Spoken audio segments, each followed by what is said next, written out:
Good evening, Overwatch fans, and welcome back to GitGud European region. We have got the final day of the group stage happening today to see who's going to be moving on to the relative parts of the bracket and who might be going home a little early. My name's Captain Jack. I'm going to be your play-by-play for the day, joined by User Intel and the rest of our wonderful production team. User, how you doing, fam? I think this is the first time you and I have actually gotten to cast together.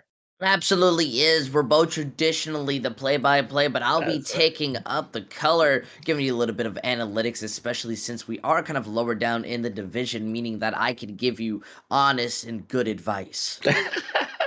I feel that. Pretty much it's like shoot things and don't die. That's pretty much all you have to worry about down here in the rookie division. We're going to be seeing Chronos Rewind versus Luma going on today. Now, Chronos Rewind has been kind of on a tirade the entire season thus far. Haven't dropped a single match yet, whereas Luma kind of sitting on the cusp here in a 4-3 win-loss ratio. Let's take a look at the players. Unfortunately, I don't know much about them except for what we have in our sheet. Fireman, I know, is one we really got to be keeping our eye on, User. Ooh, I definitely agree. One of the only players to really peak over the 3K on their team, while on the opposite side, they have maybe two players, so it's going to be an even thing. Although that will come into question of how much of a reliance can that kind of player be, being Mhm. so high elo, having that kind of mechanical skill and possible knowledge to be able to play better. And that's something that you always have to worry about, right? And this just comes with the way that various tournaments are set up. Is that if you have a very high SR player, like you got to have those lower level anchors, right? So you're really depending on that a particular player to kind of carry the team. And as we know, Overwatch, at the end of the day, it is a team-based game. So just because you have one player that's incredibly skilled at the game doesn't necessarily mean that that is going to be all it takes to be able to continue to turn the tide. And maybe, just maybe, Chronos Rewind has probably met their match today. We will find out as we head into Oasis, our first map of the evening. Oh man, Oasis is not a map that we often see be used for the first one, mostly because this is kind of more favorable in the map 5. It's not very popular solely just because it can be very quick to end, and that's given from the fact that you're playing really fast compositions on any type of these maps. All three of them, you don't really play the double shield or anything that's relying on slow engagements. You're really kind of focusing on isolation and quick engagements.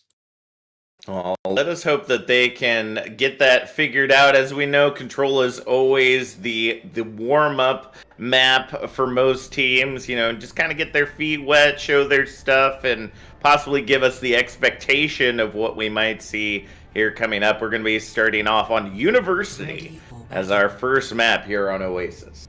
Pretty interested by what these teams are running out on, or at least kind of giving us a bit of teaser of, because sometimes they really like to just mess with my heart.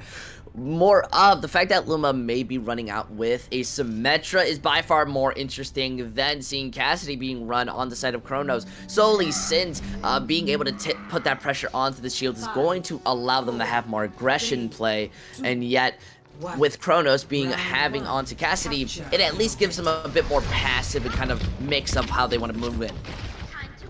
That's true. We get to use a brand new name here in the Overwatch arena. Gonna see Cole join the fight as we already see the first pick come in from Fele as they go ahead and push back the rest of the team. Luma with an aggressive stance here on the objective. Going to be able to continue getting picks and pushing Chronos Rewind right on back to the spawn. It was a very good push, but that's where the issue comes, that you have to really focus onto that Symmetra on any type of map. They can really be an issue, and Milkers is going to be getting a lot of value if Champ does not play aggressively. That shield not only gives ammo, but it's just allowing you to build up that damage. Well, let's see if they can make it happen. Champ going for the rotation on the outside. Maywall blocking him off. Not going to be able to get through. The tackle comes in, does find Fele, but it might not be enough to turn the tide. And a little bit of tinnitus coming out able to hold it all together, and the barrier goes up. Try to provide a little bit of additional defense now with the main tank gone. Now we see the Ant Matrices out for both sides. Picks coming in either direction. It doesn't look like either team is ready to give up just yet, as we see the Reinhardts re-enter the fight, looking to hold. The Shatter finds nothing but shield. Immortality already up. As we go ahead and see Too Bad looking for that rotation to utilize that Deadeye. Seeing if they can click some heads. They're not going to need it, though, as Luma goes ahead and cleans up the objective, already past the 50% mark. I'm going to be honest with you. The kill feed speaks for itself. The fact that Milkers was not only being able to live, use that window, and now come up on another one for this early fight is showing how much they're putting into this kind of Symmetra. And look at that damage already. 3.5k just in this first round alone. And we're not even done yet. Paper Knave does find the self-destruct onto Too Bad at this. And that's going to once again push Kronos Rewind back to the spawn. I got to tell you, user, this is looking really rough for a team that so far has gone undefeated. Kronos look like they're worrying more about the fundamentals and kind of going up against a conventional composition rather than something that not everyone runs.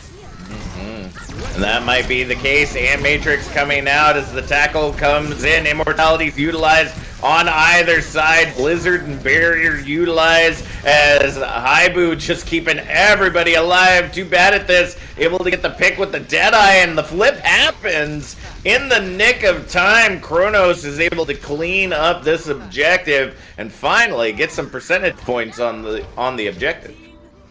That just really hurts. They had to use basically everything in their bank. At least they're building up to 2.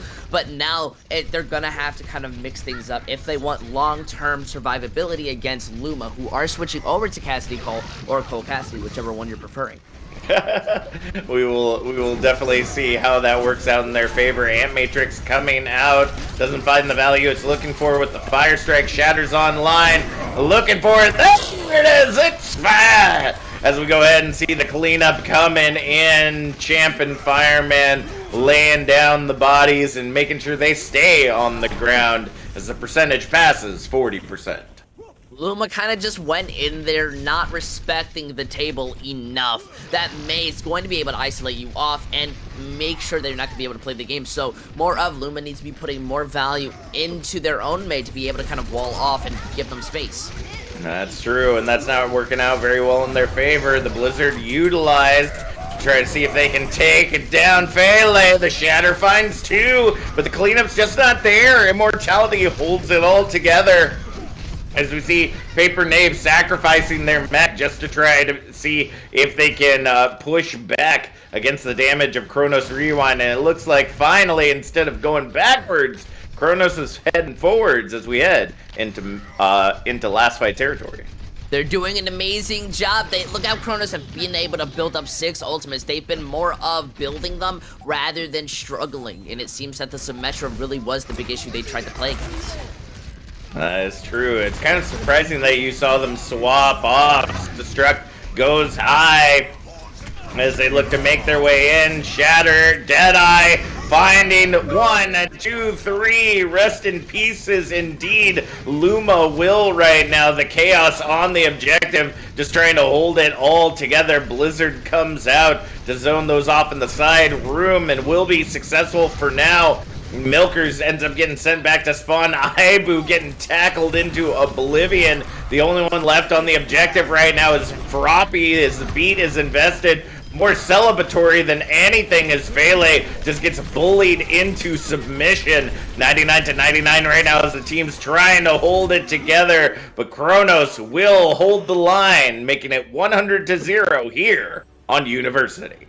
I think Kronos really just benefited from the fact that Luma just got off that Symmetra. They really had issues trying to focus on because Symmetra as a character has such a big presence onto the map, meaning that once that was gone, they could really take that traditional brawl, which is most likely what has been allowing them to succeed so far into this series. Now going on to this big open spot, it's going to the fundamentals and how you want to be having the focus fire, because you can definitely stall things out, but with the opposite team, kind of Luma teasing again Milkers. I'm wondering how Kronos are going to be able to adapt. Do they go to the high ground? Do they want to focus on low ground?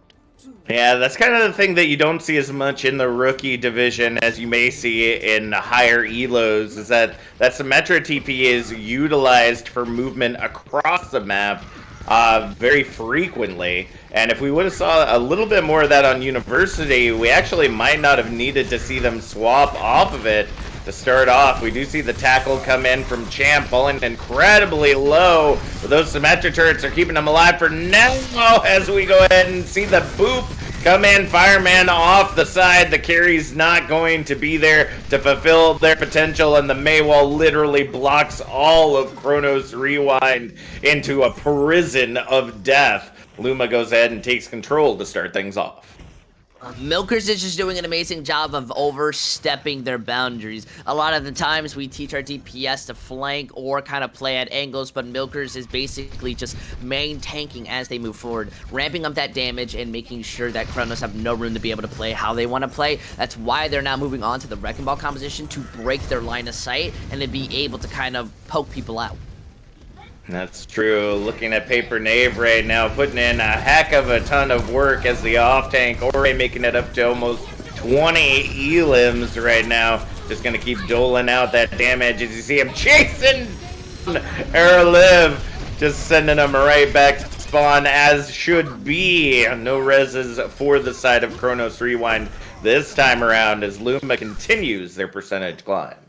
Wrecking Ball composition in itself is already hard enough to be able to play at the rookie level, but moving in against a composition that basically has two people that just slow you down anytime you move in is a definite struggle. I want to be seeing the Champ look for more dives and the table following up on them. That's definitely how you want to be able to play. You have the characters play the angles. There we go. Look at the use of that teleporter to be able to kind of zone in onto Fireman. They know that Fireman is the carry of that team, and being able to isolate that player and keep things going is going to work out very well in their favor. And these Symmetra turrets are just everywhere. Fossey essentially being the hit scan right now on this May. Icicles for days between eyeballs. It's going to allow them to continue to hold. Kronos has one more shot to take the Gardens. We're tying up this series. Absolutely beautiful way to take those engagements. The teleporter is allowing them to overstay their welcome, find the support line that are trying to stay alive. Oh, we see the teleporter come out once again. Barrage finds Fele. They didn't expect that the table would indeed turn as the barrage comes out. Self-destruct and minefield are utilized. They're throwing the table and the kitchen sink at Luma right now. They have no other chance to do much of anything. And we've seen this happen before on University. The question is, will Luma be able to break the defense this time around? They really just got caught with their pants down. I think the tension really got to them as they kind of didn't take the same engagement they took before, and they more or less panicked, allowing the enemy team to be able to use their own ults as a way to win. Now with Kronos having a bunch of ultimates and poke, they're going to be able to poke things out, but losing out their Tracer is going to hurt when it comes to this fight. Oh, I mean, the name lives for itself right now, and needless to say, the Icicles have not been kind. Fossey putting on a goddess's work on this May as they go ahead and continue to rock around this objective, trying to snipe out the table from the sky, living with just barely any health, and the barrier continues to hold. Milkers will keep up the team as the table ends up taking themselves out of the fight. Another minefield already on the objective as you see Champ just running on through, making a clinic of Kronos Rewind. It might be enough for them to hold on, but you see the trickle continuing to come in. Fireman not able to get back into mech, but finds Fossey as the remech comes on the line. The table has the barrage back on the line and is going to utilize it just to get Froppy and Milkers out of the fight. And as overtime continues to tick away, we are going to see the swap evidently back to Kronos Rewind. Interestingly enough, they actually won this fight twice over, even getting that boop kill assist, even though the thrusters are out. That's absolutely beautiful. Table's going to be able to build up 50%. Now what matters is how Luma are reacting to these dives. They're not being able to have this focus fire. They got a lot of picks there, but they're more worried about kind of cleaning up the low ground rather than the staggers that are there. Champ was able to live, and Fireman was able to remag, allowing them to not only get a pick, but come back and make room for the table to use that barrage, take out the people that are being able to stay alive more than anything, and this is how you win the composition.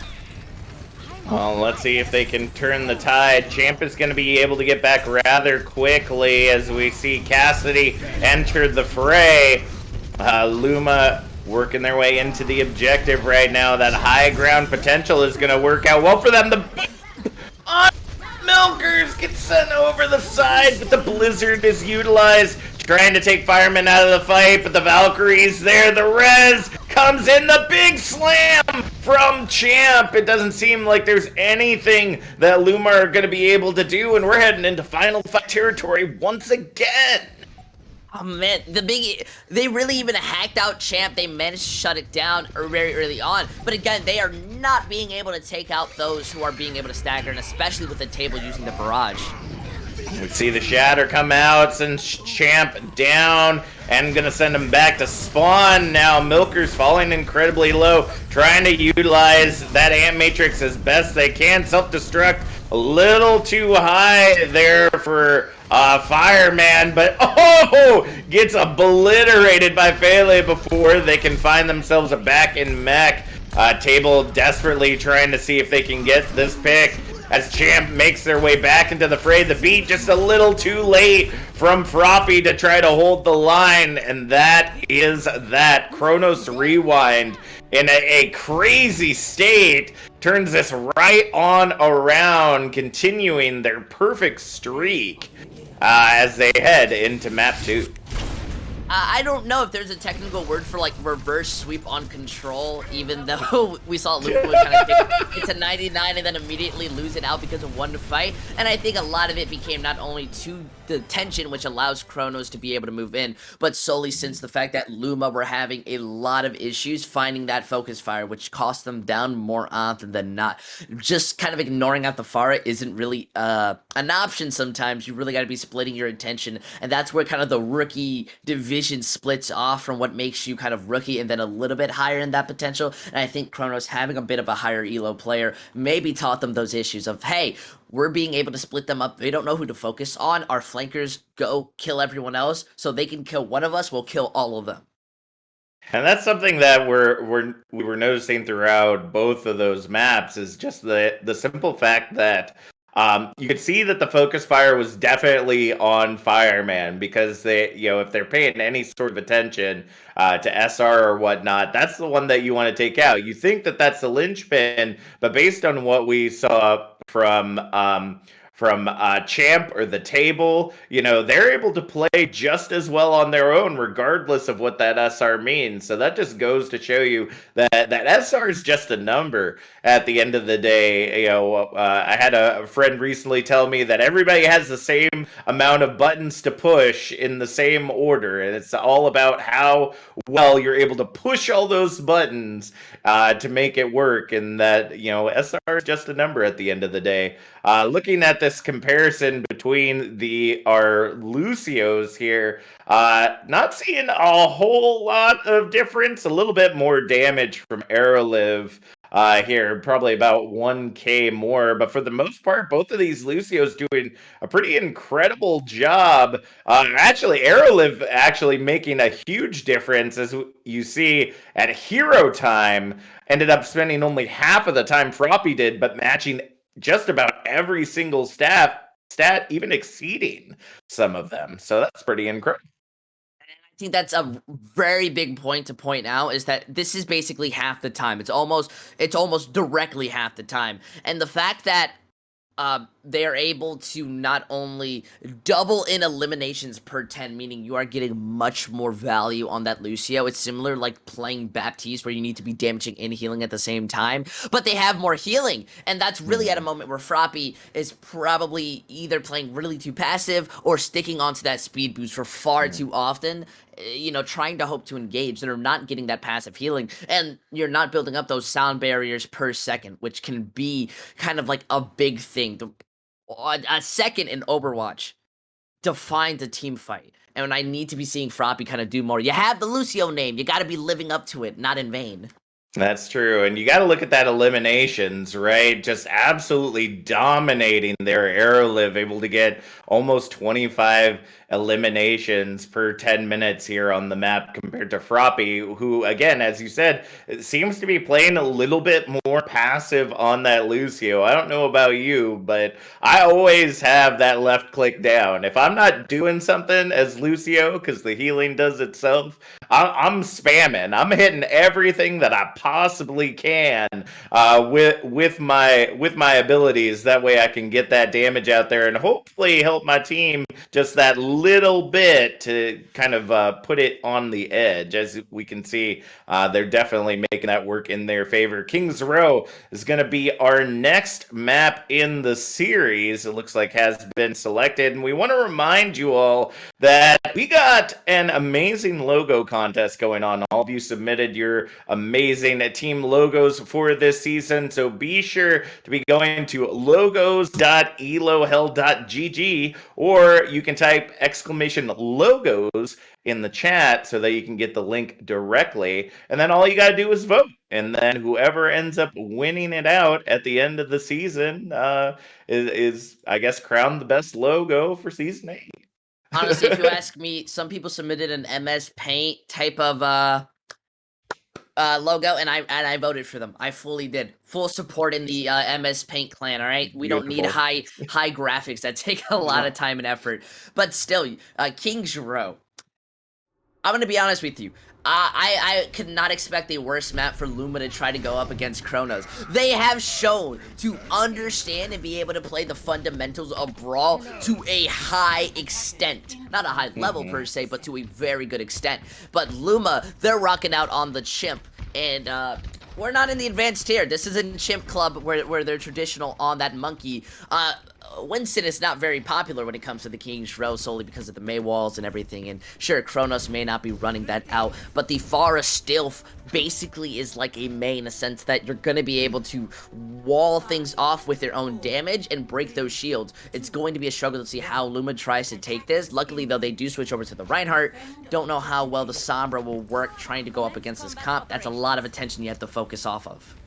That is true. We do see some swaps on the side of Chronos. Hayden O'Lynn coming in on the Pharah this time around, vice the table.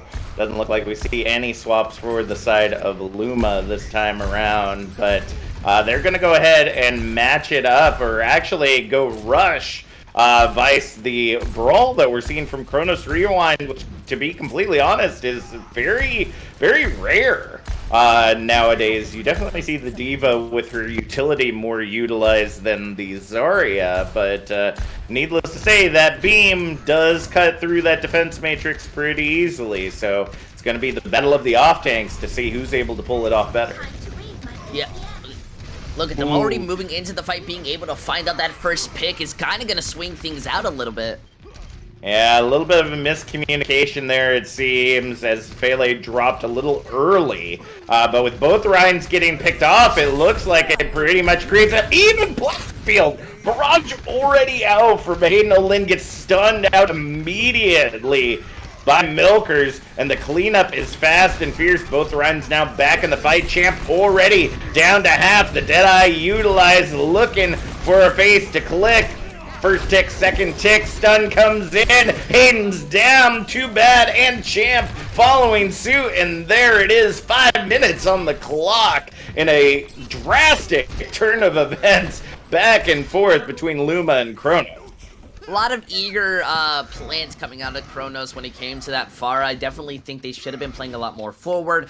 Give yourself some room to be able to play, and make sure that Milkers can't do anything on their team. The Cassidy's going to be able to do a lot of damage while playing this game, so especially against a Pharah, and with a team where you're not really relying on peeling them in, it's a lot bigger issue. Though, it's going to be harder to move in when you made some of those switches.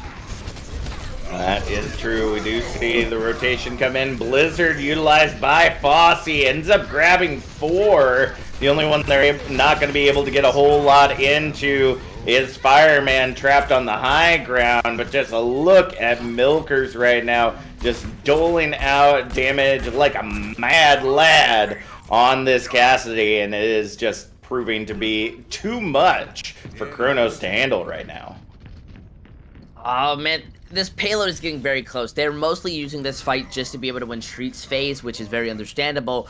And Luma's doing an amazing job of conserving their ultimate and still building up. They're not really worrying too much about kind of winning the fights, more of building ult charges to bring it back.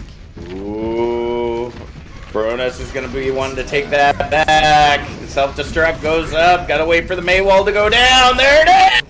Triple kill with the Deadeye. Milkers is indeed making Kronos scream mummy as they get sent back to spawn. That's objective Bravo captured. 1.5 minutes added back to the clock, and 4:40 as they head into objective Charlie. Kronos are trying to take these really fast fights with very wrong type of ultimates to use. I don't think the High Noon is one you use when you're on the defending side and the enemy team is, well, setting up to attack you. That is typical. Very good timing there. The stun came out early. Paper Knave, though, saw that snowball in the sky, ate it right on down. A little bit of a snow cone there. Milkers almost able to get that pick onto Hayden O'Lynn, but the ISIL was there just in time. They're going to continue to push the payload forward, and it looks like they're able to finalize some eliminations despite the lack of numbers that Luma has right now. They are holding strong on the other side of this payload. Paper Knave going down, though, is not going to be helping them out in the least, but the rest of Luma is back in the fight and ready to hold. Gotta wait for that Maywall to go down. Gets nothing but DM with the Deadeye. And it looks like they're going to go ahead and pull back 4 now as the self-destruct rains out.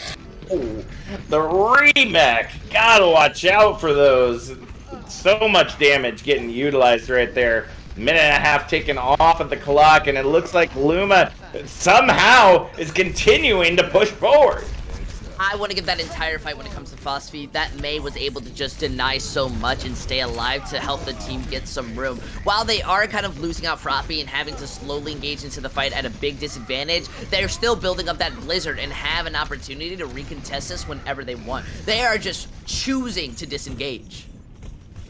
That's absolutely true, and that just comes down to numbers right there. Fireman now on the Wrecking Ball is going to provide a little bit more utility in the, well, actually, they're going to run back to spawn and swap back over to the Diva. Not even going to stay on that Wrecking Ball. The Shatter just lays them right on out. Rest in pieces comes for Pele. Immediately, the self-destruct finds Aerolive, though. Can't Matrix utilize, but it's not going to get the value that it's looking for right now as they go ahead and push on through it and be able to get a couple of eliminations. That's another reset for Luma as they hit the 2-minute mark.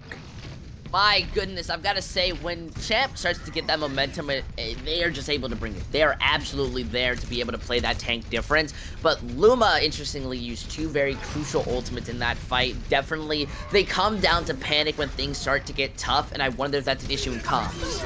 Alright, here comes the Blizzard. Zones out the High Noon, takes it right on out, but Rest in Pieces falls with that as well. The beat utilized by Froppy to try to hold the rest of the team together as best they can.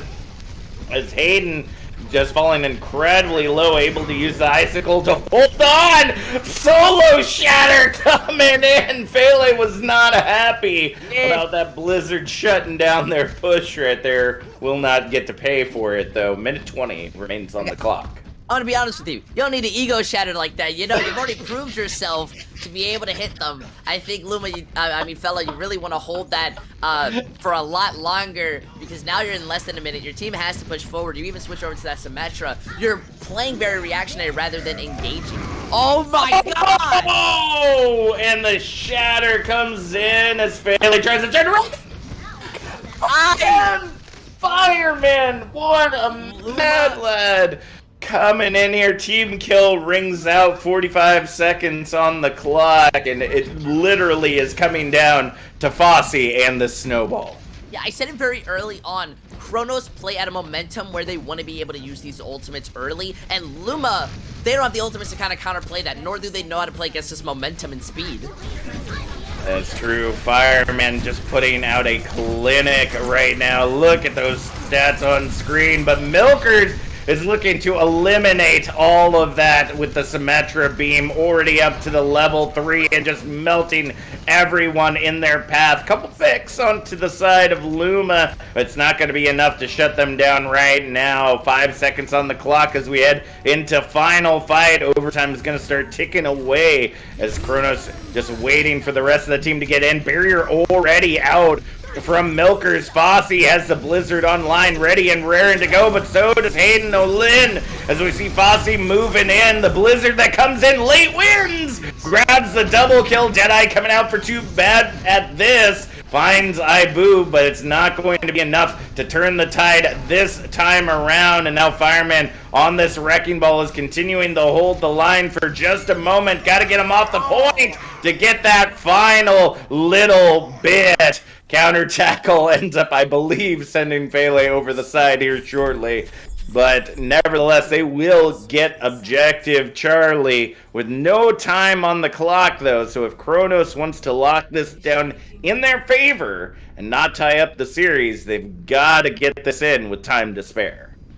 I gotta say, even though they lost that just by a couple seconds because Chant was just about to charge out and bring it back, with only 2 people on the point, Luma have no time bank.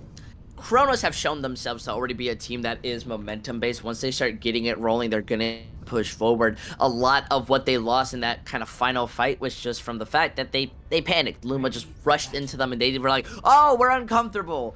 We don't press S in this game," which is kind of common of what you're seeing. So I think as long as Chronos are able to get a single second, they can be able to get this into a tick scenario and force a draw, meaning that they're not going to have any type of loss. They're going to be able to bring it back. But Luma, the one thing they need to just worry about is Chronos deciding, hey, we have a aggressive ultimate, let's use it first. That's often why you saw them use the Blizzard bomb for the Blizzard or the bomb first, and then follow up with something like a High Noon or a Shatter. Those are what I like to call more reactive ult rather than aggressive ult. Of course, they can kind of switch very then, but it's what you more have to worry about. So seeing Milkers on the Symmetra might bring in some very clever playstyles here.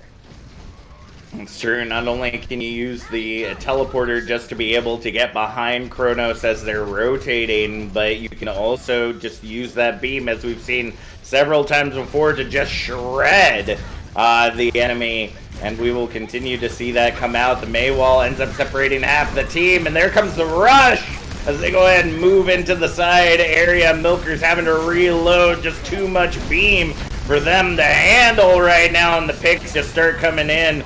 Only the Immortality ends up getting taken out for the side of Luma. Actually, it looks like Froppy will go down as well.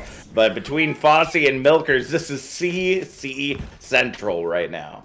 You know, I think if you're ever being chased by someone with the taser, don't run into a wall to where they're going to be able to immediately just jank you with like 10,000 volts, because that's just what happens here. Now they feel uncomfortable trying to play this space where Milkers and Phosphie are going to be able to take control. I do like seeing this double, kind of Orisa shield come out, because Luma now have to be the aggressors, and if they don't, they lose. That's true. They're going to have to close the gap if they want to get any damage done here. The Shatter comes in, finds nothing but shield, though, as they go ahead and push them against the Maywall. Too bad at this now on the Ashe is able to get the pick onto Fossey, but the barrier will go ahead and separate out the teams for now, provide a little bit more additional defense for them to utilize. Now with the Matrix utilized to push into the objective, they're going to have some space to work. Rest in Pieces right now is doing everything they can to keep Chronos alive and kicking, as Luma looking to push back in.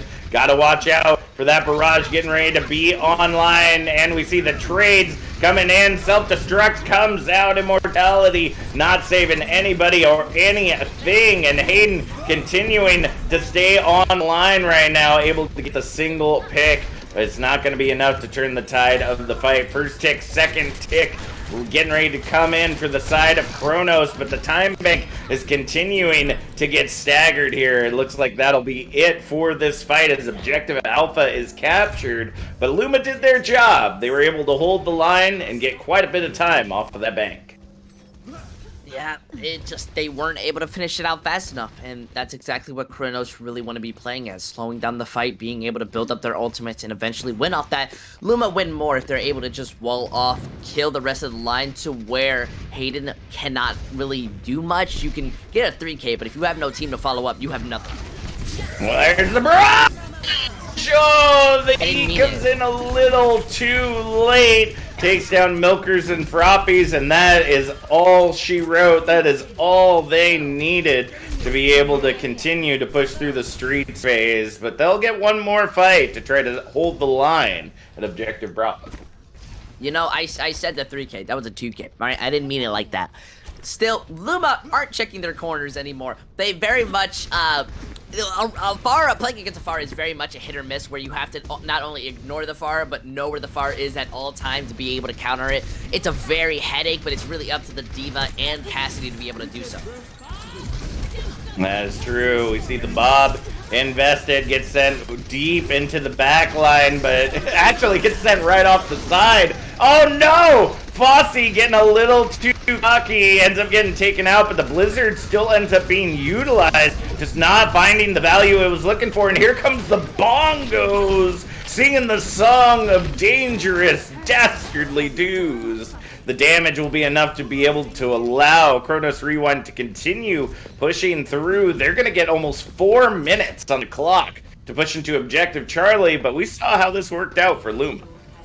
Man, they are just having such a tough time trying to compete against a composition that doesn't really need you to play the game. They're just gonna wait their time and force you to walk in, and then you get taken out. And Luma really aren't doing anything about it. They're really just trying to play around. They go to the Symmetra just to be able to TP and try to play in a different space, but then you get punished for it. Yep, and the barrage comes out again, takes down Milkers as well, and they are just holding the line. There just seems to be nothing that Luma can do right now to compete against this. Fossey now swapping over to the legs just to be able to get some more hit scan potential, but that's not going to be able to help you when it comes to locking down this point. Oh, look at this. Already at this last second, they have to go to that Sombra just a touch, but the bomb is there, and you have to worry about how they're going to be able to bring it back. All right, well, they might be able to. They're able to get the DMAC onto Fireman to go ahead and keep things going, but the shots keep raining in from above with Too Bad at this on that Ashe. 2:46 on the clock. Nothing to be had for the side of Luma means that we're heading into the final round. They're going to have to hold the line for the next almost 3 minutes if they hope to even tie up this match. You know, I think it's really just a kind of difference in understanding how you're going to do these engagements. I think that's what's really separating Kronos from Luma when it comes to these fights. A lot of these times, as we've been saying, Luma don't really know how to play against the Pharah. Pharah is such a rookie killer, as I like to call it, as you can play it in any type of meta and be able to purely dominate it. I remember Elo Hell actually released a video onto the YouTube teaching you tips and tricks of how to play against a Pharah, especially when it comes down to King's Row. I'd recommend checking that one out if you're interested in getting some tips and tricks, rather than now, when trying to go against this, Luma, they're really rushing in and giving Kronos the ability to react when they're ready to do that. And that's going to be a big issue, especially because it's more of the D.Va shout to be able to play against the Pharah and have the help from Milkers to be able to shut it down, but they're not really being able to do that. While Fireman, on the other hand, really doesn't have much to worry about. You just deny Milkers from getting value, and you pretty much are enabling your team to win these fights. That is true, and Milker's getting a little bit out of position there. Almost got cut off by a charge shot from Hayden's rocket launcher. Already, the Dynamite comes in and finds Froppy to start things off. Definitely not a position that Luma want to be in to start things off. The DMAC already comes in onto Paper Knave, and I hate to say this, user, but this match may already be over at a 4 to 5 disadvantage. 3 to 5. 3 to 6 now as Champ gets brought back into the fight. There may not be anything that Luma is going to be able to do to hold this line. We are going to see Fele swap back over to the Wrecking Ball just to be able to touch, but it's dead, done, and dusted. King's Row goes to Kronos Rewind as we head into halftime to see if Luma can possibly pull out the brooms for a reverse sweep. Man, I just gotta say, it's pretty interesting. We've been here for about 45 minutes. That's a length of a full anime episode in some places.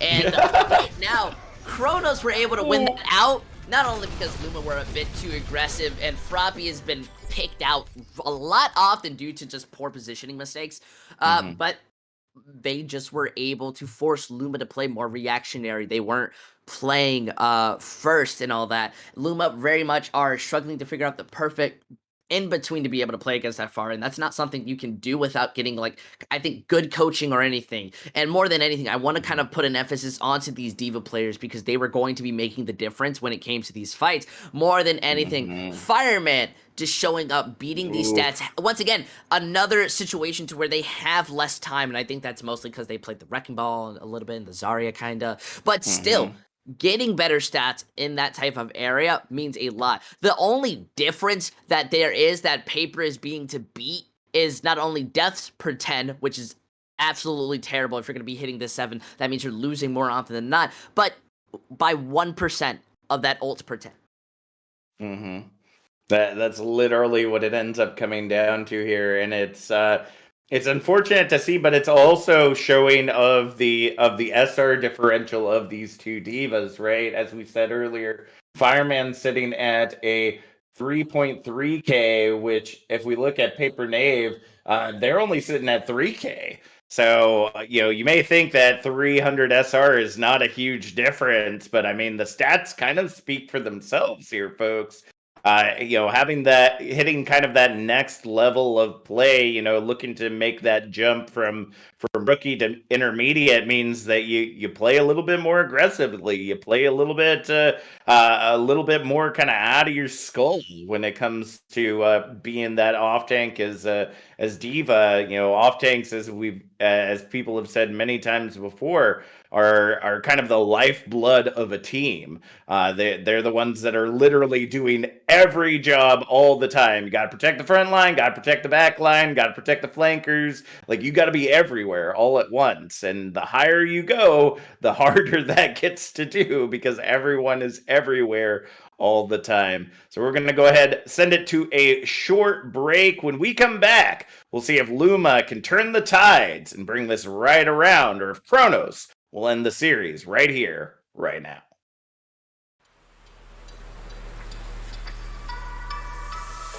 I know the story of your life through winter storms and summer skies. There was a time when you were young and free.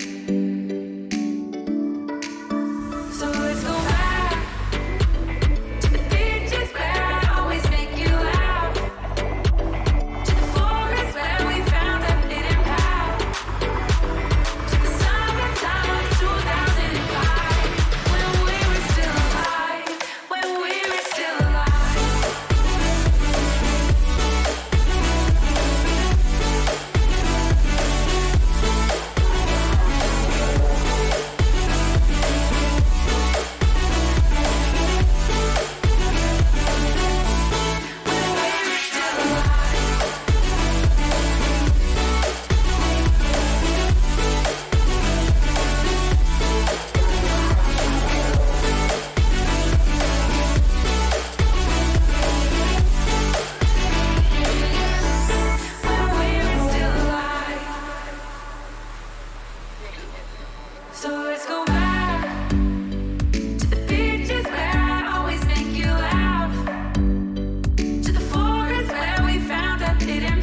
There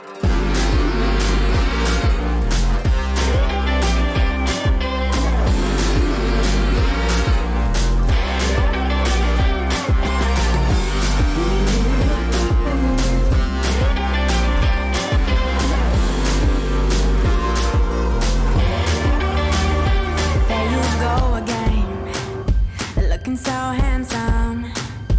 Oh, you have your way, and it's making me weaken. You and your stardust, walking like that. It's really getting too much, but I can't pull back. Though I try to resist, I can't fight this. And no one makes me feel like you do. And no one sets my body on fire. And no one gives me shivers like you. Oh, no one does it better. How I try to sleep, but you're deep in my mind. Got a hold of me. When I'm awake, I'm all blind. You and your magic, like infinite power. God knows I try to resist, but you're pulling me closer.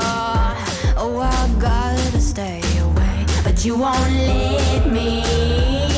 No one makes me feel like you do.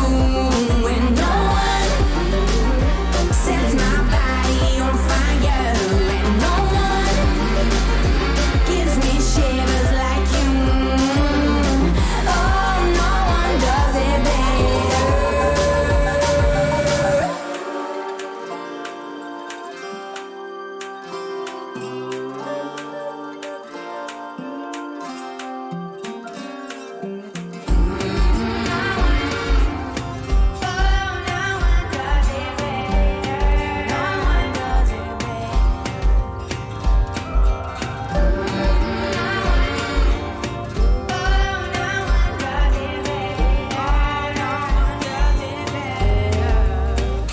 And no one makes me feel like you do. And no one sets my body on fire. No one gives me shivers like you. Oh, no one does it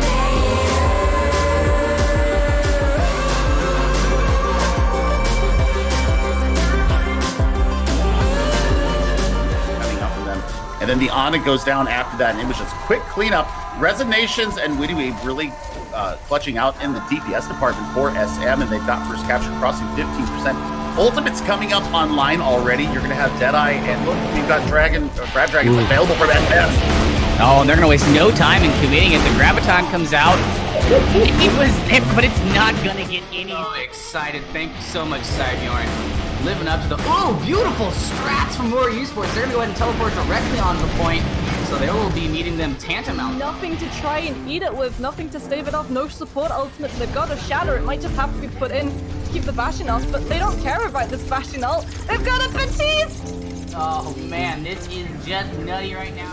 This is not something that you want to push in on, but it's going to be the bomb and the charge. It's a Mansion picks up 3. All of the 3 that you want are Reinhardt, both of the supports, and this is the fight done already. Frost Here it comes. It does pull out the Transcendence, but the anti-mid gets. Here comes back on the Doomfist, not hacked up by the EMP critically. Starjummer has the Deadeye, no hack this time around. Starjummer gonna clean up the fight, get 3, get the electric cowboy for dancing effect. This might be the best map for that in all of Overwatch, as we see the hook shot and the Bane with the silk thread shot, show it off. Isn't gonna work really well against the Ghost Confar as fine the or you're not gonna get through this. I love watching teams that I haven't seen play before play. It's always thrilling. It really is. It's wild cards. You know, it's something you don't get to see at the higher levels. You know, everybody's at least been seen usually at lower level matches. So this is always a fun experience. Welcome back, Overwatch fans, to GGEU. where we've got Luma versus Kronos Rewind in our final day of the regular season as we're preparing for playoffs. Luma on the cusp of getting sent to the lower bracket to start off in the playoffs. They gotta take this dub here. Otherwise, they'll be giving up that seat to Kronos Rewind and essentially get one final chance to make it to the finals. Man, it is going down to the wire, and as much as it is important to like kind of win it out, I'm more worried to see how kind of this may affect mentals continuing in, because there's nothing worse than losing and then going into playoffs, and as much as you're like, oh, we gotta win, you don't have anything to be like, well, we won this map so we can bring it back.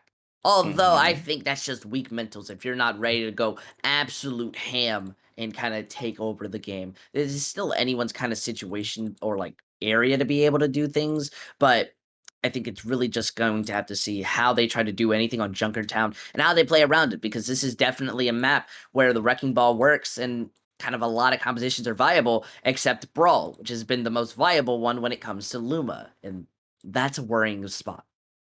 That's true, but I think it's just more so what's been working for them at this point in time. You got to hope that maybe they have some flexibility when it comes to their compositions, especially on first point Junkertown. You're going to be wanting to use heroes like Hanzo or Ashe, or Widowmaker, get that double sniper out there and be dealing damage over a long distance, maybe even a little bit of double shield to be able to push that cart forward. But it's going to be up to them as to how that ends up looking. Maybe they utilize the Sombra to be able to dive out the snipers in the back line, whereas the rest of the rush comp just stays on cart.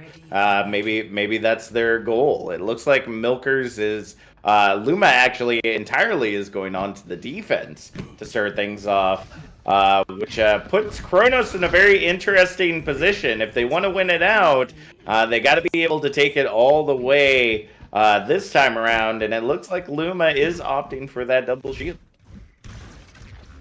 I think it's just the most viable one that you really want to run. I'm more interested to see how this dive tries to play against it. It's not very often that we see it. Normally, it's kind of just those counter plays where you want to see them work off and off.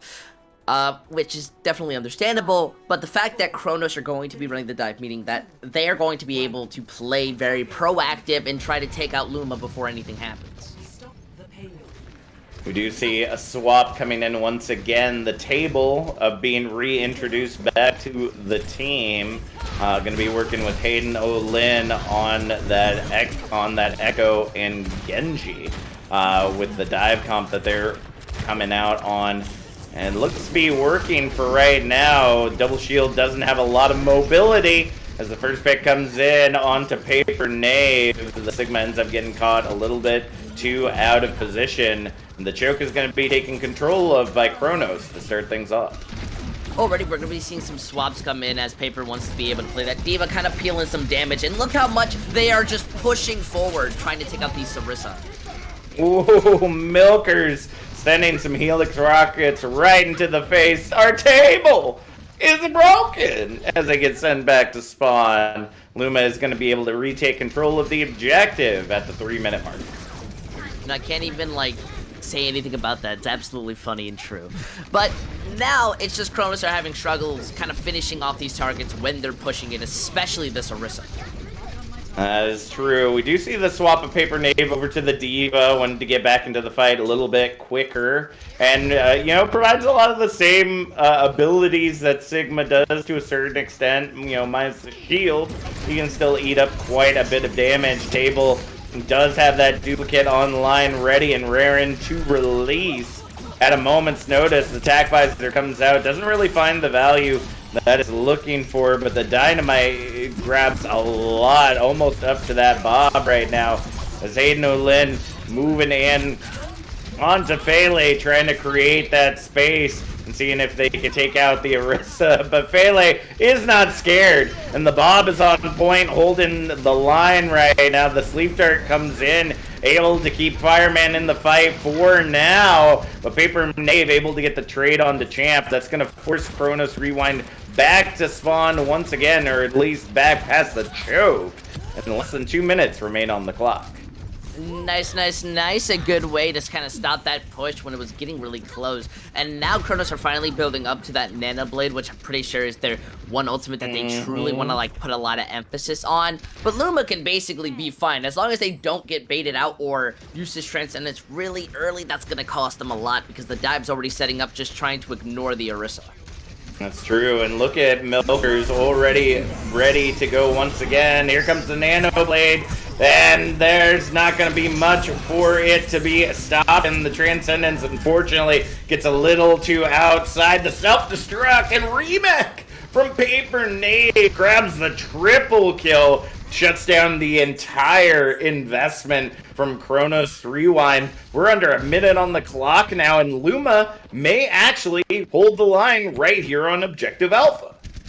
They've really been caught out, and now they have to make something work. Ooh, double Diva on the field for the table as they go ahead and work their way in. This may be all they need. 3 tanks is not a position that you want to be in, just barely outside of being able to get that self-destruct online. The trades come in, and the res brings Champ back into the fight, but the picks coming in for Luma. They're not ready to let go of this objective yet, and despite everything they are trying to do to hold this line, Kronos Rewind are just going to get sent back once again. They just can't find a way to break through. I don't know if it's just the fact that they're not prioritizing the same targets or the fact that Luma are doing an amazing job of playing against it. Now with all these ultimates, it's going to be harder to even push through. Tac Visor with the pew pew window, just lighting everybody up. Fossey gets a little bit of the deflect right there. Unfortunate. And it doesn't look like they're going to be able to do much. Fireman and the Mini Diva comes in desperation with the Nano to try to touch. And goodness gracious, Luma able to light up in the darkness that has been this match thus far and holds Objective Alpha with just a couple meters shy of that point. And to save themselves from what could have been a little bit more scary. Because if they caught that point, I definitely think Kronos could have pushed that a little bit farther. Would have been stopped most likely at third to second point. But Luma, they look very good right now. And they did an amazing job of playing more split, playing more open. And at times, it was almost as if they were using their heroes as bait to where Luma could try to dive and take out. Kronos really wanted to isolate a target, and they put a lot of emphasis on that Orisa, treating it as if it was a Reinhardt. But not only was the peel there and being able to enable the Orisa to stay alive, but they just weren't all focused on the same person at times. They weren't kind of doing things as well as Table was not building that Blade up as fast as you need a Genji to be building up Blade. Remember the AKM? It's the metric. That is true, and we were seeing that a lot throughout the match. That Table was trying to spend a lot of their time focused on Fele on that Orisa, thinking that they were just going to be a vulnerable target for them to utilize. As we see right here, Hayden having a very interesting position where when it comes to trying to get that shot, we do see the hook shot come out from Milkers, not able to find a head to click this time around. But the Widow 1v1 will ensue here shortly as we go ahead and see the payload moving forward. A little bit of rock and roll coming out from Luma as they opt onto the Wrecking Ball. But we're already seeing some strides made. Big Slam comes in and the Dynamite lights up all of Kronos Rewind. And that might be able to push them off of the choke just enough for them to continue to push through.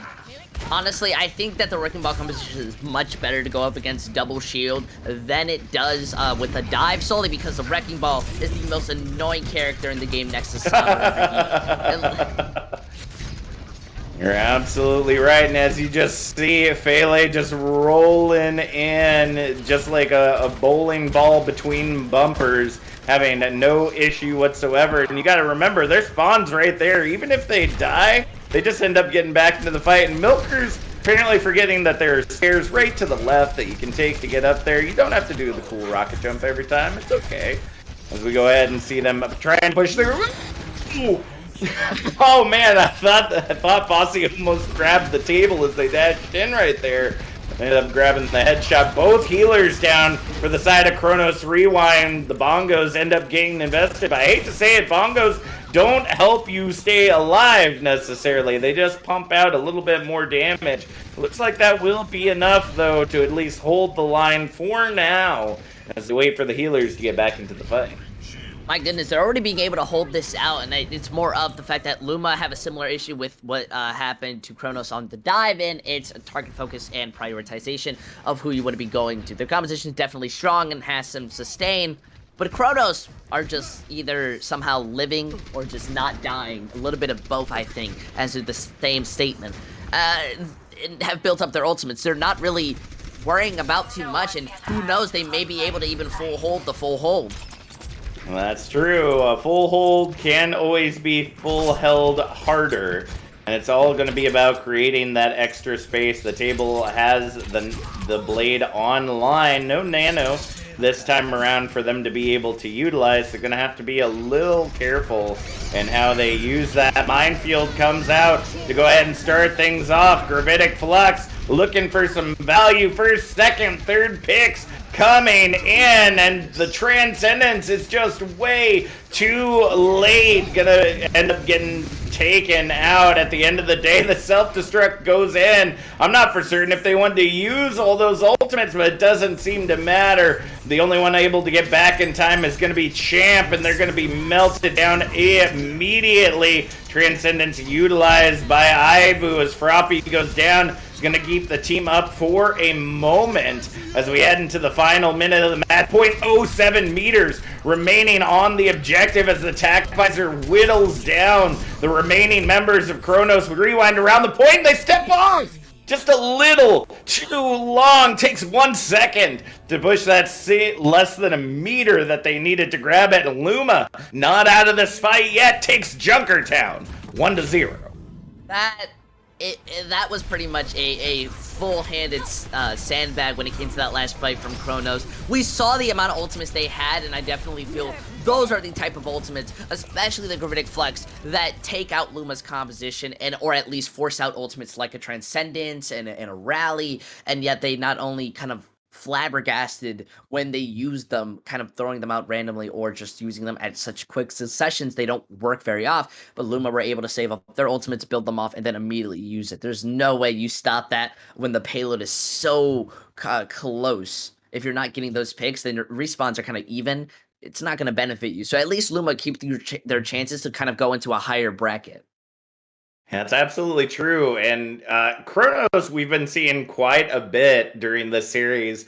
Have been a lot of, despite the better target focus and whatnot that they've had statistics-wise, a lot of their fights have ended with just everybody presses Q at the same time. And we're seeing now how that can be an issue, right? When you are not ready to press that Q and the other team decides to engage, like that minefield just seemed to throw Kronos way off of what they had planned to do for that upcoming fight. And by the time they were able to utilize some of those ultimates, it was too late. They couldn't help out their team the way they wanted to. You know, the Transcendence only saved the Zenyatta and one other player, and then just immediately got deleted as soon as the Transcendence were down. So it's all about staggering ultimates perfectly, and unfortunately that just did not work out well for them. Milkers stats on the board as the Soldier 76 doled out just in the minimal time that we saw on Junkertown. 10k damage with 50% weapon accuracy. Holy goodness, like as a soldier, that is like I would be just as impressed if it were Hanzo or whatnot, but with a soldier who's, you know, definitely got a lot more bullets to spread around, that is incredibly impressive. Yeah, it just means you're kind of playing soldier the way you're kind of meant to. Less more of just holding down, maybe bursting it and having good pressure. I think that's where the Call of Duty truly benefits when you're trying to play. And honestly, something that's just kind of coming to my mind is it was more worrying to see the fact that Luma were able to kind of have Chronos not switch. Chronos have shown in every map that they are willing to switch and switch early, and yet they stood onto the same composition for both defense and attack. And whether that's them wanting to meme around, have a little bit of fun, or just the fact that Luma were kind of forcing them to make you think, oh, this is better, you have to worry about. On the bright side, though, on our next map, which is Volskaya Industries, I think this is a map where you can benefit from not switching off of rather than having to kind of panic switch because something is happening. That's true. And I was taking a look at the team sheets to get a little bit more info, and I'm seeing it a little bit in the chat that maybe got a little bit of sandbagging going on here. Rewind wanting to make it a little close, but I hate to tell you this, it doesn't make you look good to be sandbagging right before the playoffs like this. You can make yourself seem weak and then steamroll over everyone in front of you. But I mean, just in the series at this point, you've set up your reputation at this point. There's no reason to make some kind of charade here at the final moments as you're getting ready to head into the playoffs. But like you said, we're heading into Volskaya. This does go ahead and change things up a little bit. And needless to say, if Rewind isn't sandbagging, if they just got caught with their pants down because they were a little too sure of themselves, Volskaya could be a way for them to either turn things around or end up putting them into a worse situation heading into what could possibly be map 5. Yeah, something we don't always talk about is just kind of throwing on purpose or at least sandbagging. That can Oh, hurt. a spade. Yeah, that can hurt a lot, especially for map differential. Obviously, that doesn't matter as much because we're going into playoffs. But once you start sandbagging, that may kind of kick in, and then you can't have excuses when Luma wins the map, and then they're able to bring it back, and that slowly gives them the confidence to build up that momentum and move in, which is definitely things that we've seen within GitGud a bunch of times. Though, at least they can feel more confident knowing that when they go into Volskaya, it's a 2CP map, meaning that it's very much more of a 50-50 to decide if they can kind of stop Luma from being able to play good, because they definitely looked a lot better and their executions were a lot cleaner in comparison.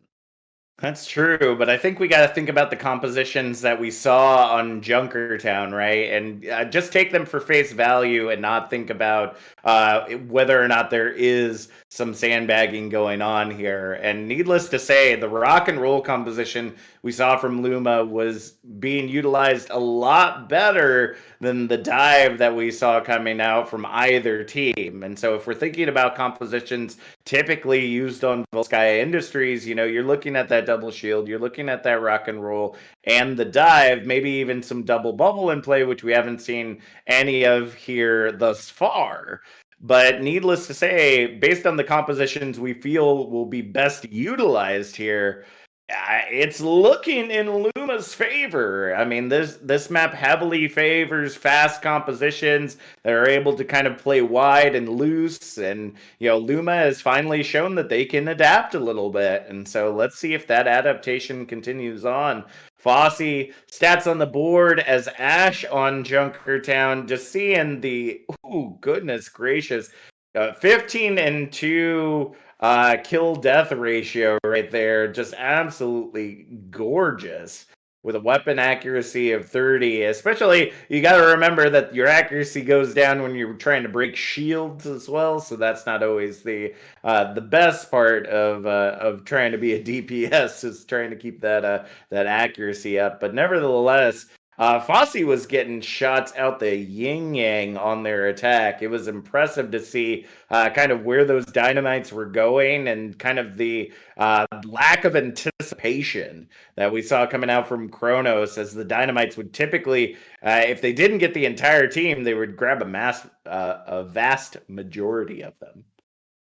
Yeah, and at least it's going to kind of help out. The Sky Industries very much is famous to just play either. I think it's mostly famous for being able to play Rush and being able to play that Wrecking Ball composition to kind of more of a meta stance than anything. Although you can give them credit, Double Shield is very much a viable move, and I think this map is very kind of goes down to more of rotations than comparably to like Hanamura or Temple of Anubis, which I think is more just flat out who is a better team and who's able to kind of focus fire a lot more. It is going kind of showing up as well when Luma, they feel confident, they knew it worked from before, so they're gonna run out back onto the double shield with Milkers onto the Soldier 76, who's continuously been impressive, while Chronos are most likely, if they decide to run out with this Wrecking Ball composition, having a good strategy. They don't really have to worry about too much rotations, as well as Feely has to be able to kind of watch where they're going, watch where they're standing, because they're going to be able to be booped, and then the Roadhog's going to be able to hook you, or the Diva's going to be able to kind of eat the majority of your damage. It's a lot that you have to worry about,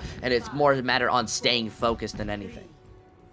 Well, let us see if they can make that happen. With Luma on the defense, they've got a lot of room to be able to work. Too bad at this, coming in once again on this Tracer, which is going to allow them a little bit of additional mobility when it comes to this dive. But if Kronos was already having a difficult time pushing into this, it may not be as easy for them to make this happen. The dive makes its way to the high ground.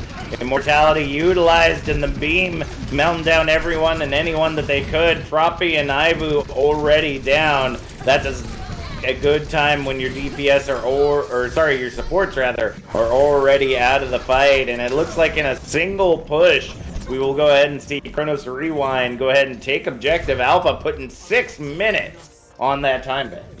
A really good first engagement. Now they're showing us that they are kind of competent enough to be able to go up against this double shield. However, going on to the Diva may be more of an issue.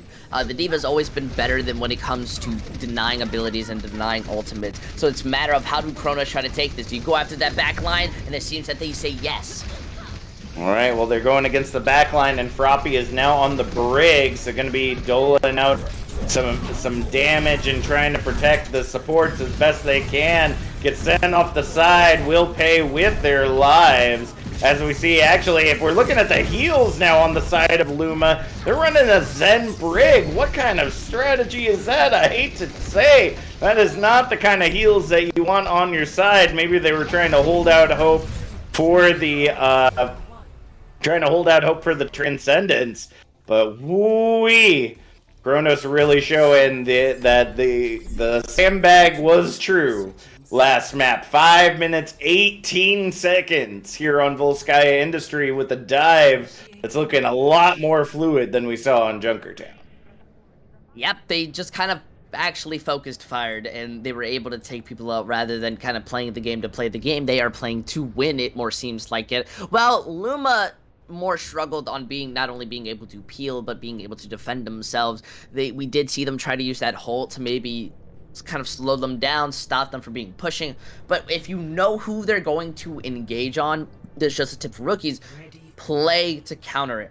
Start thinking of ways that you're going to be able to deny them to be able to do things, such as your Diva already set up to be able to boop away the monkey from trying to dive in, use your own resources, and stop them. That's very much a big issue.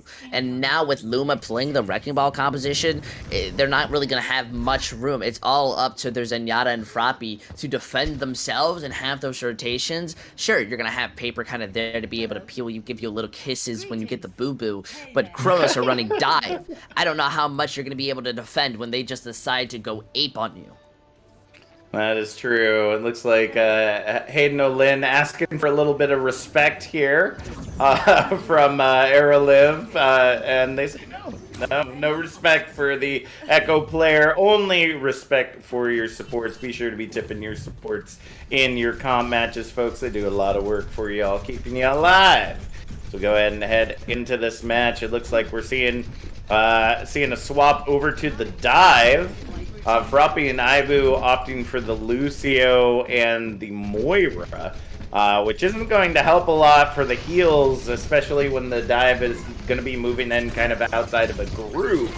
but hopefully they're able to at least keep themselves where they need to be. Actually, they're going to run it more like a rush composition. They're just going to stay grouped up and hopes that they can continue to make this work. And Luma just walking straight into the objective. Do not pass go. Do not collect $200 for Chronos Rewind. They will just get eliminated as soon as they touch the objective. And although they'll be under the 6 minutes, it won't be by much.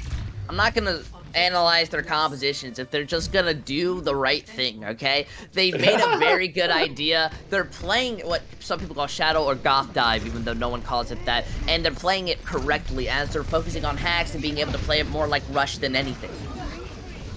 Well, as they continue to make their way into the objective, we do see the trade from Aeroliv and Froppy on the board. That's gonna tie it up 5-5. Trying to see if they can hold the line. The hack comes in, but so does the Nano, and Fireman able to clean up Fele and Milkers. That's going to stop that push right there. Not going to get the 518 that Chronos did, but they might be able to bring it back next fight.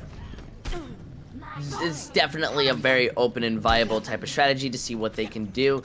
Luma kind of just dropped the bullet on there. They definitely found the Mercy first, which is absolutely big, but Chronos not only have respawns, but they had the advantage in that fight, and they were just caught with their pants down. Now, still, they may have less of a time bank, but Luma definitely have kind of the ult bank to start building up that can kind of back their talk and how they try and engage this. The EMP is going to be their first one, so it's mattering how you try to counter against it, especially when the team is moving in first. That's true. EMP comes out, finds 4. Looking to see if they can keep the hacks onto the duplicate Winston until it ends up running out. And there it goes. Hey, no Lin down. Bob invested on the objective as the self-destruct goes high. No shield to be had. And there goes Fossey and Milkers. Self-destruct goes in too deep for Paper Knave. But the remake will find a little bit of additional damage. Unfortunately, it looks like Chronos going to be hitting the rewind button on this objective. Not a tick to still be had, as all that ultimate investment from Luma is now for naught. Man, it's not going to be looking too good. That EMP very much is your win condition and how you want to be taking these fights, so losing it very early, and then kind of the rest of your team not having an ult economy, that hurts a lot. Chronos basically can sit down there and not use anything and feel perfectly fine. I doubt Froppy wants to use that sound barrier aggressively, more of try to bait out, take this a drive. Well, let's see if they can make it happen, see if they can get some supports out. It looks like they are going to invest the beat. They want to take it. But there goes Fossey. The trades, though, coming in. Luma looking to hold the line right now. Too bad at this. Ends up finding their own dynamite on the objective. Not the position you want to be in as an Ash.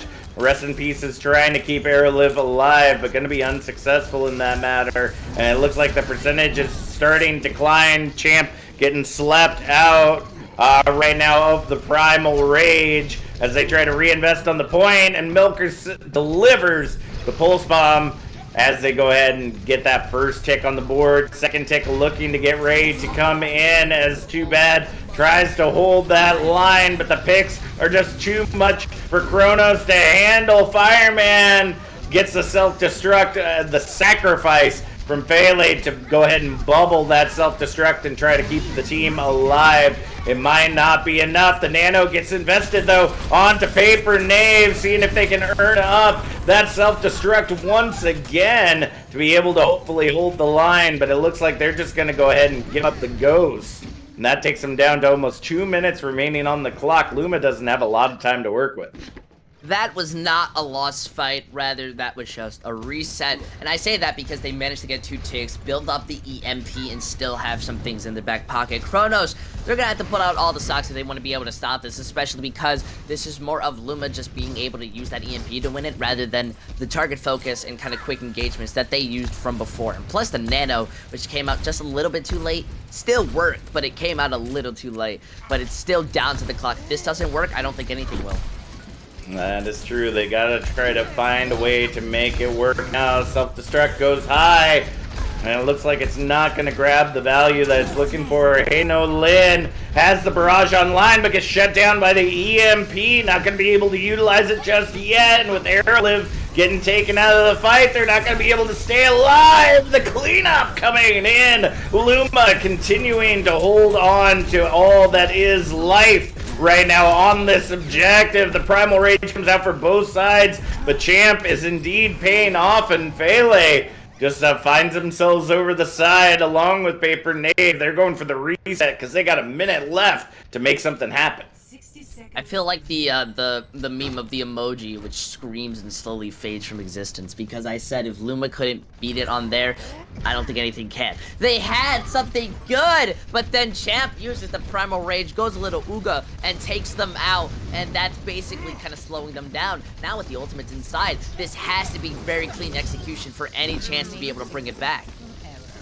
And you got to remember, user, they've got to get this with time in the bank. Can you imagine holding objective alpha for 5 minutes against a team like Chronos? I don't think it's absolutely possible. So they got to get that final tick within these next 20 seconds. Otherwise, it's not going to work. The Mirage, it finds 2. It gets the G-Mech on the Paper Knave. And I think that this is over. There's not a lot that Chronos can make happen here. And the time is going to go ahead and tick down. The celebratory self-destruct gets sent out in delivery to Luma, and Luma's going to find themselves in the lower bracket to start off the playoffs as Chronos takes Volskaya and takes the series 3-1. Something a little impressive. I just kind of want to point out a mechanic that Hayden did. It was such a big debate that mattered to that fight, to where you saw them use her concussion bast, move closer to the D.Va. D.Va looks at them, DMs, doesn't see the barrage, stops putting up that DM to save it, and then immediately barrages. Remember, that is a 1 second, half a second cooldown, and that mattered so much to be able to just melt them down. I'm very proud of Chronos for, stopping to sandbag. You have nothing to prove until you get to playoffs, where it really matters to kind of play at your best. But at least Luma, they're going to feel confident. They have something to show for when they go into the playoffs, because not only do they take that map, but at least they'll now have VOD review material to be able to go in. But at least we're not leaving with anything. One last comparison for the screen. Show it up with the monkeys being able to kind of prove themselves. Champ having a bit more damage and was a lot more of the aggressive monkey, and that's why you can see them having a bit more eliminations per 10, while Feli was more of just the passive brawl, using those bubbles to deny damage. So I think those are very viable strategies when it comes to the monkey playstyle. Well, I think we also got to think about how they were utilizing those monkeys as well, right? We saw more of a, like we were saying, kind of that goth dive you mentioned, where it's, it's Rush, but it's all dive characters, and we're just going to stick together and run in. So your Winston is definitely going to be more of that frontline blocker to try to absorb as much damage as possible, whereas Champ playing the traditional dive the way that it's meant to be, diving targets, taking them out of the fight, and then using the primal to just create absolute chaos. Well, we're going to go ahead and head to a quick break. Our next match should be getting ready to go here shortly. We'll be seeing some more amazing action here at GGEU in just a few moments.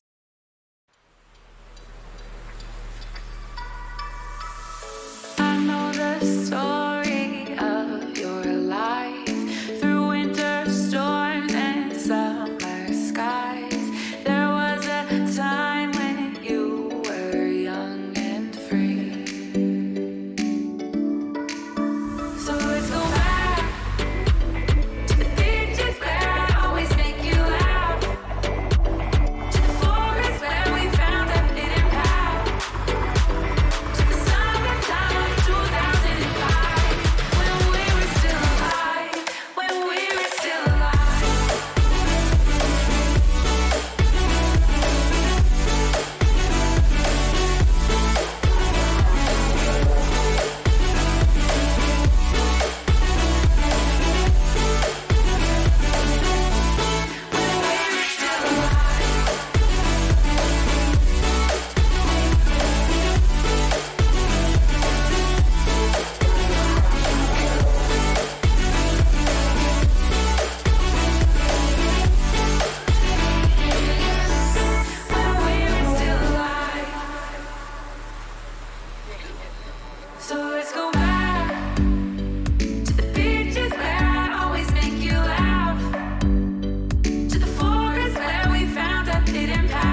So handsome, oh, you have your way, and it's making me weaken.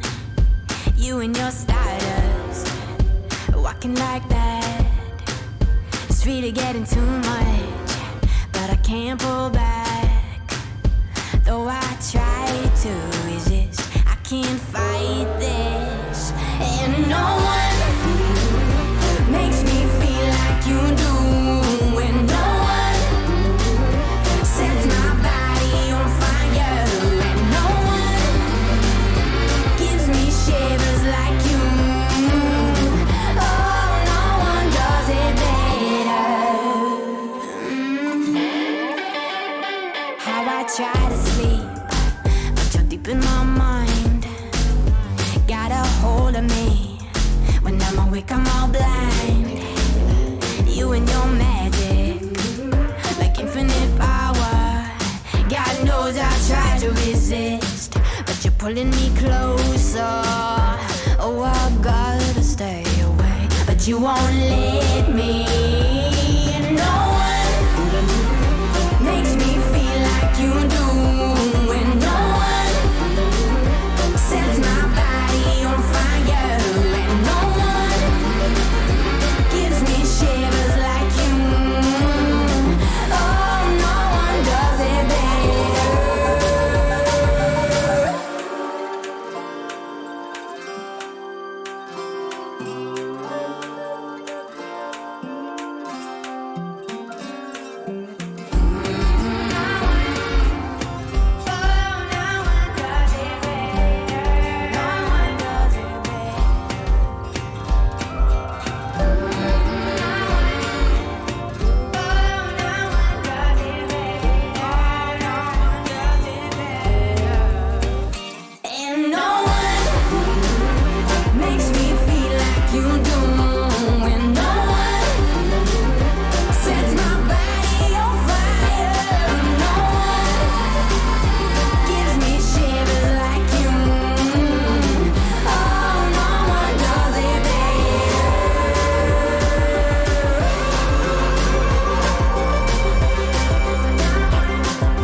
One more wine, one more whiskey, and we just kept the car in park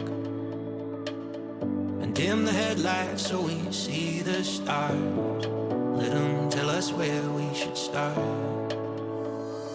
And I'm scared as hell because there's no way to know how this goes, but I can't help but say I promise to give you my all. But it might break me, it might break me, break me. It might break me, break me. It might break me down, I won't let you down. But it might break me, break me. It might break me, break me. It might break me down, it might break me. It might break me, it might break me. It might break me down, but it might break me. But it might break me. It might break me. It might break me down, but it might break me. The sight of you, it makes me dizzy, and when you're gone, I miss your face. Coming up to them. And then the Ana goes down after that, and it was just quick cleanup. Resignations and Witty Wave really clutching out in the DPS department for SM, and they've got first capture crossing 15%. Ultimate's coming up online already. You're going to have Deadeye, and look, we've got Grab Dragons available for SS. Oh, and they're gonna waste no time in committing it. The Graviton comes out. But it's not gonna get any. So excited. Thank you so much, Sidebjorn. Living up to the beautiful strats from Warrior Esports. They're gonna go ahead and teleport directly onto the point. So they will be meeting them tantamount. Nothing to try and eat it with, nothing to stave it off, no support ultimates. They've got a shatter. It might just have to be put in to keep the Bastion off, but they don't care about this Bastion ult. They've got a Batiste! Oh man, this is just nutty right now. This is not something that you want to push in on, but it's going to be the bomb and the charge into Mansion Pixel 3! All of the 3 that you want are Reinhardt, both of the supports, and this is the fight done already. Frost Here it comes. It does pull out the Transcendence, but the anti-nade gets... And here comes back on the Doomfist, not hacked up by the EMP critically. Starjummer has the Deadeye, no hack this time around. Starjummer gonna clean up the fight, get 3, get the electric cowboy for dancing effect.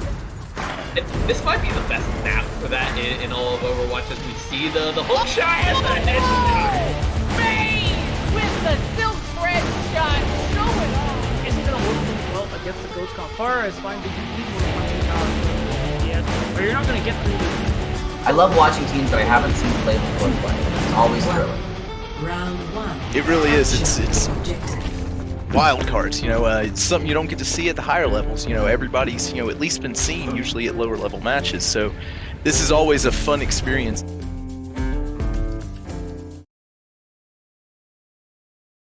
Good evening, Overwatch fans, and welcome back to GitGud EU, where we are heading into the intermediate division to go ahead and see Port of Water versus the amazing folks of Diamond Pack. Now, we're sitting at a similar situation here, user, with how these teams are. Diamond Pack undefeated once again. And Court of Water, not nearly as evenly divided, sitting at a 5-2, not too bad, but definitely has the skill to go toe to toe with Diamond Pack. And the question is, are we going to see a repeat of the last match?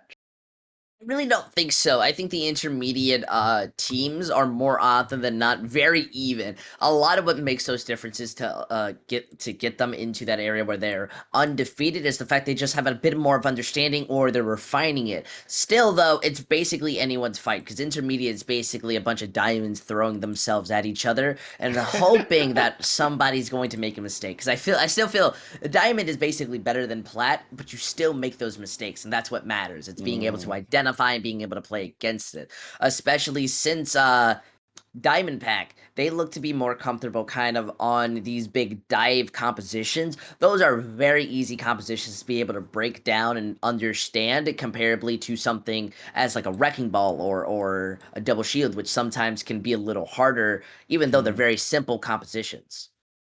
That's absolutely true. And of course, this isn't Overwatch 2 yet, so we still live in the land of crowd control when it comes to how everything goes down here. So even as we saw in the previous matchup, the use of Symmetra and Brig and Cassidy, anything that can essentially stop a player will shut down a dive rather easily, as long as the focus fire is there as well to keep that going. So let's go ahead. Once we're ready, take a look at those starting lineups for our teams and see what they got coming out with. Again, unfortunately, I'm not very familiar with the folks on either side here, but we do have to take a close look at who was it? Who was the one that we had our eye on earlier? It was Toaster, who's actually not on this list. Again, in a similar situation that we saw during our previous match, where they are the kind of high anchor of the team, and everyone else has to kind of be a lot lower to be able to drag their SR down to be within bounds for the competition. Yeah, and While yeah, they're not having that one person with a high elo, I kind of want to point out on the side of Diamondback Pack is that they are an all Irish team, and this is their second time outing into a tournament, so that's interesting. I don't know how well their ping is, especially because we started out on Oasis and NA servers, so I don't know how well or how good they're struggling out here, but I definitely see them being able to kind of make something happen, especially because that means they're all familiar with each other, and so they probably have a lot more synergy in comparison. That's probably why they're coming in with a 7-0. That's true, and I would imagine that. I mean, I don't know exactly how things are done here in GitGud, but I imagine if we're in EU, they're probably playing off of EU servers. If I were to take a guess, but either that or really, they're all playing on NA. Well, then I guess they just have the refuse same. to acknowledge EU.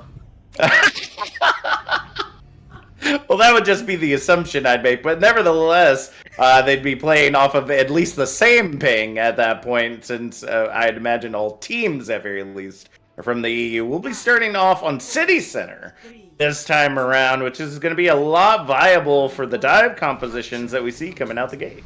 It'll be interesting to see dive versus the Wrecking Ball composition. It's where the Sombras truly are going to be shining, as well as that Pharah kind of looking to be able to find any squishies. So we have to see how these engagements worked and who's going to get more value out of the hack. That's true. You gotta think of the follow-up damage as well. I do not care was on that high ground ready to start hacking out, but unfortunately had to get shoved off by Skellylicious. We do find Fiorez able to get that very first onto Lost. A little bit out of position that Ana was, but they don't really have the hit scan to deal with Skellylicious. The hack comes in, able to find green Bowies, but it doesn't look like the follow-up is going to be there in time. Diamond Pack showing that they have what it takes to keep it going despite the picks. We'll go ahead and grab the objective first. Really unlucky just first engagement. They didn't really have the setup nor the opportunity to kind of play split and look for those opportunity kind of moments to find someone out and dive, especially with I Do Not Care being alive and getting those hacks. They're being able to shut them down, though these Sombras are very much even in the ability to kind of make them ult charge. Barrage coming out from Skellylicious, obviously using those opportunities that they have to go ahead and get the double kill right there. The Divas battling it out in a tango line on the high ground as they try to take Skelly out of the fight. And it looks like the Court of Water flooding the objective right now will go ahead and get the flip shortly.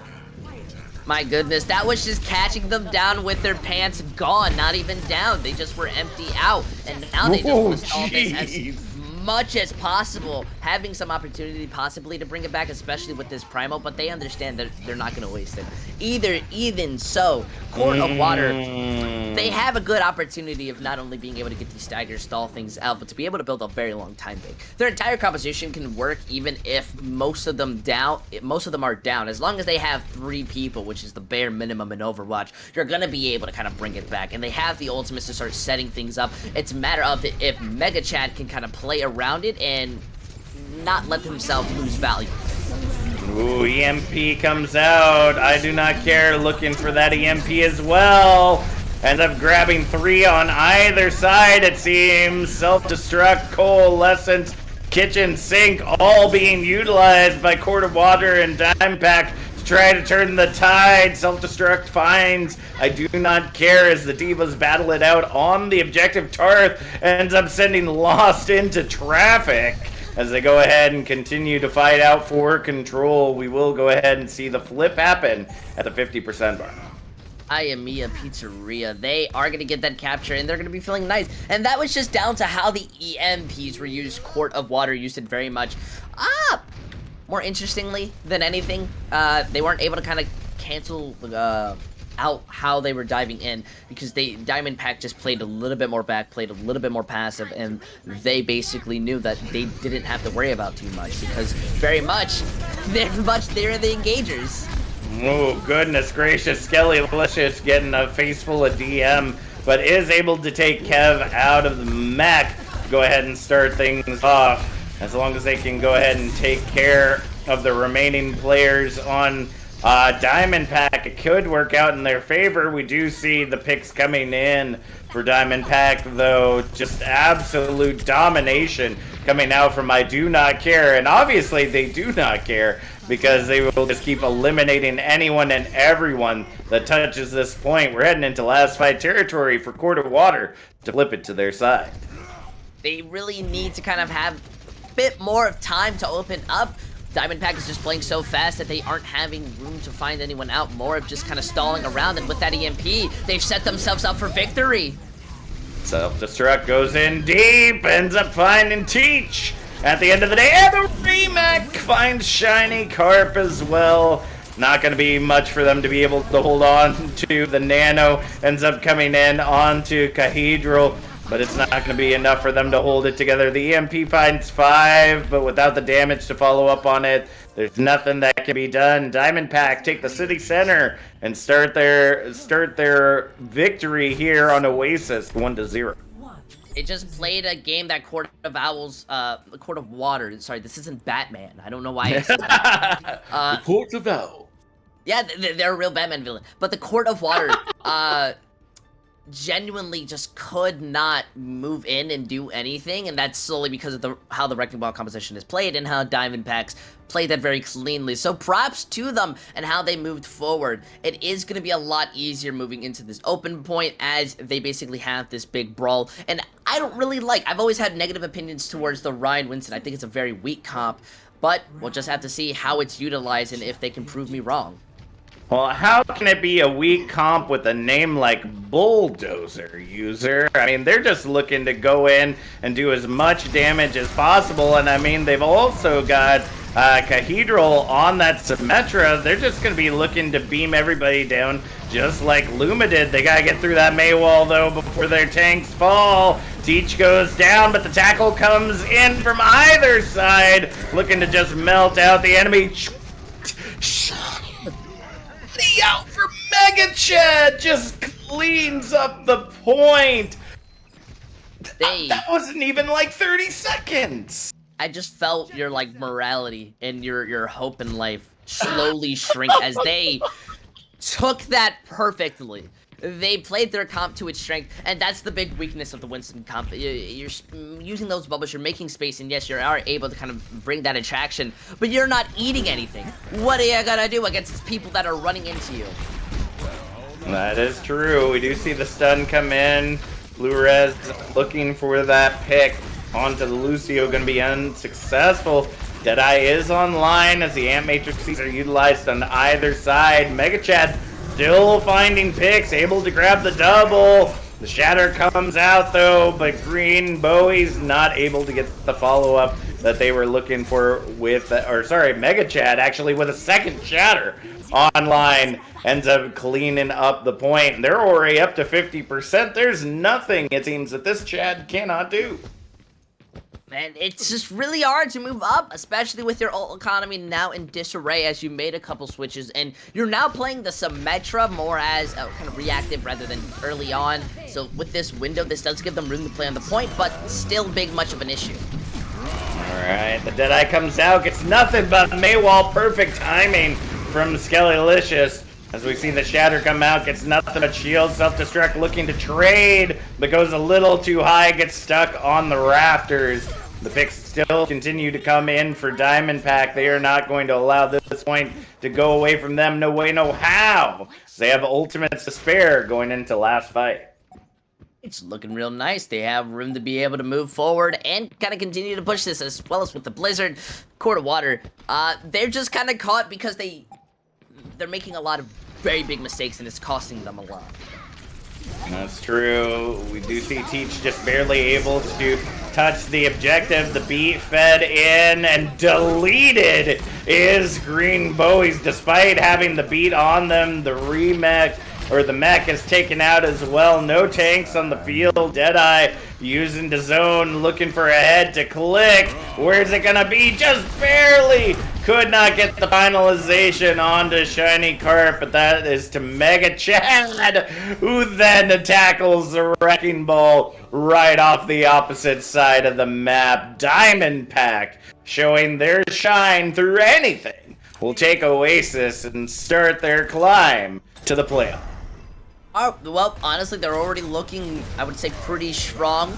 A lot of that fight was given to the fact that it was a very weird way to kind of push in, but I'm definitely understanding why Diamondpack are such a strong team. Their fluidity, that's a word, is very nice. They're being able to work off each other and kind of not overinvest. They're not kind of pushing themselves too far out. They're allowing the enemy team to move in and then reacting how kind of that's played when yet it's still aggressive, which normally I don't often see in Overwatch because most teams are either just really aggressive and push forward or are really passive and wait for you to try to make mistakes. That's kind of like the NYXL syndrome from the inaugural season. They were very good at playing aggressive, but they were a passive team and they were being able to play off of how you play. That's kind of how I'm seeing Diamondback.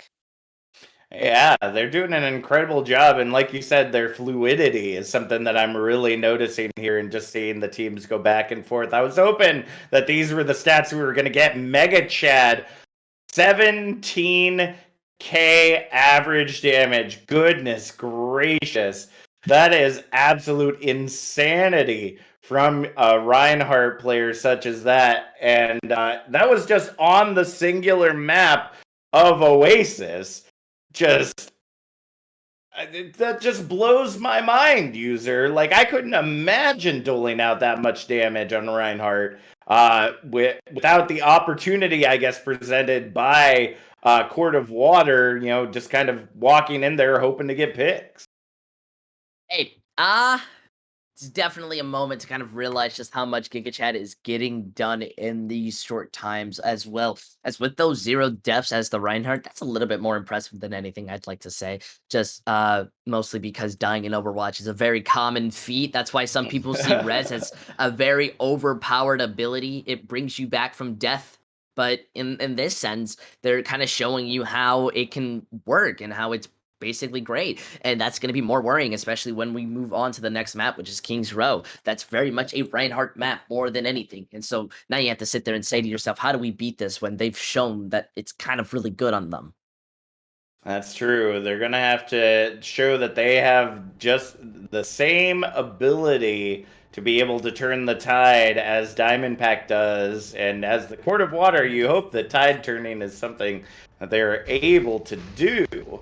Right now, it looks like they're fiddling around with the rock and roll, but again, against the rush composition and how deadly it has been from Diamondpack, it is not going to be fast enough to be able to utilize in their favor. I'm wondering to see how Court of Water try to take this. Now, I am not going to say that they're going to switch. I think 100% Court of Water walk out with the Wrecking Ball competition. It is viable. It is also a really good comp against a team that runs a traditional brawl. Nobody scrims against the Wrecking Ball. So what are you going to... How did they get Mega Chat up there? Wait, what? Maywalls. They use the Maywalls. Yeah, but like how though?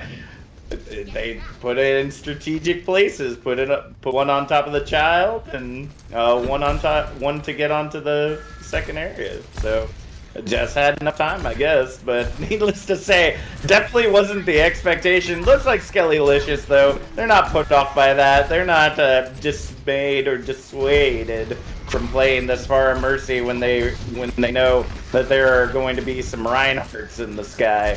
Nevertheless, the only one left on the objective is Mega Chad.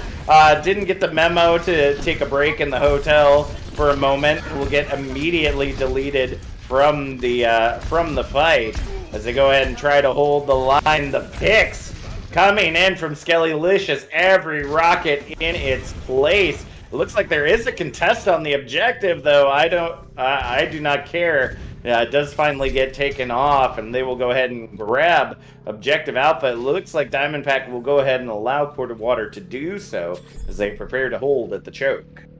That was a really good first engagement. Diamondpack had no idea what to do against it. Do you move forward and ignore the fire, or do you stay back and wait for them to push into you? It's a lot of questions you have to ask yourself, and now they feel confident enough to run the dive, and that barrage kind of slows them down. So at least they have a moment to breathe, get a second, and build up that nano. That's true, and you do see Diamondpack swapping over to the dive as well, looking to utilize Mega Chad on that Winston instead. And Flores does find green Bowies as they are moving through the back line. That payload is going to start moving its way forward. Perfectly timed to Krisha there, able to get the hit onto Mega Chad, but they got to finalize that damage. They're going to be able to get back to the health pack just in time to keep things going as Court of Water continue to work their way through the streets phase with plenty of time to spare. Hey, at least they can keep moving forward. That payload's not going to be stopping anytime soon, as it's more of just when they decide to get off of it, that's when it truly stops. And that's what their composition really works on. They can kind of split up. They have these ultimates. And Diamondpack is having an issue trying to find someone out, especially now that they've lost their Tracer. It's going to be a 5v6. How do you take this fight? Well, you make it even. That's true. They tied it out, take Green Bowies out of the fight. We do have some ultimates online, though. You see the Nano invested onto I Do Not Care, and it pays off in dividends, grabs the double kill, and shuts down the push of Court of Water right here, right now.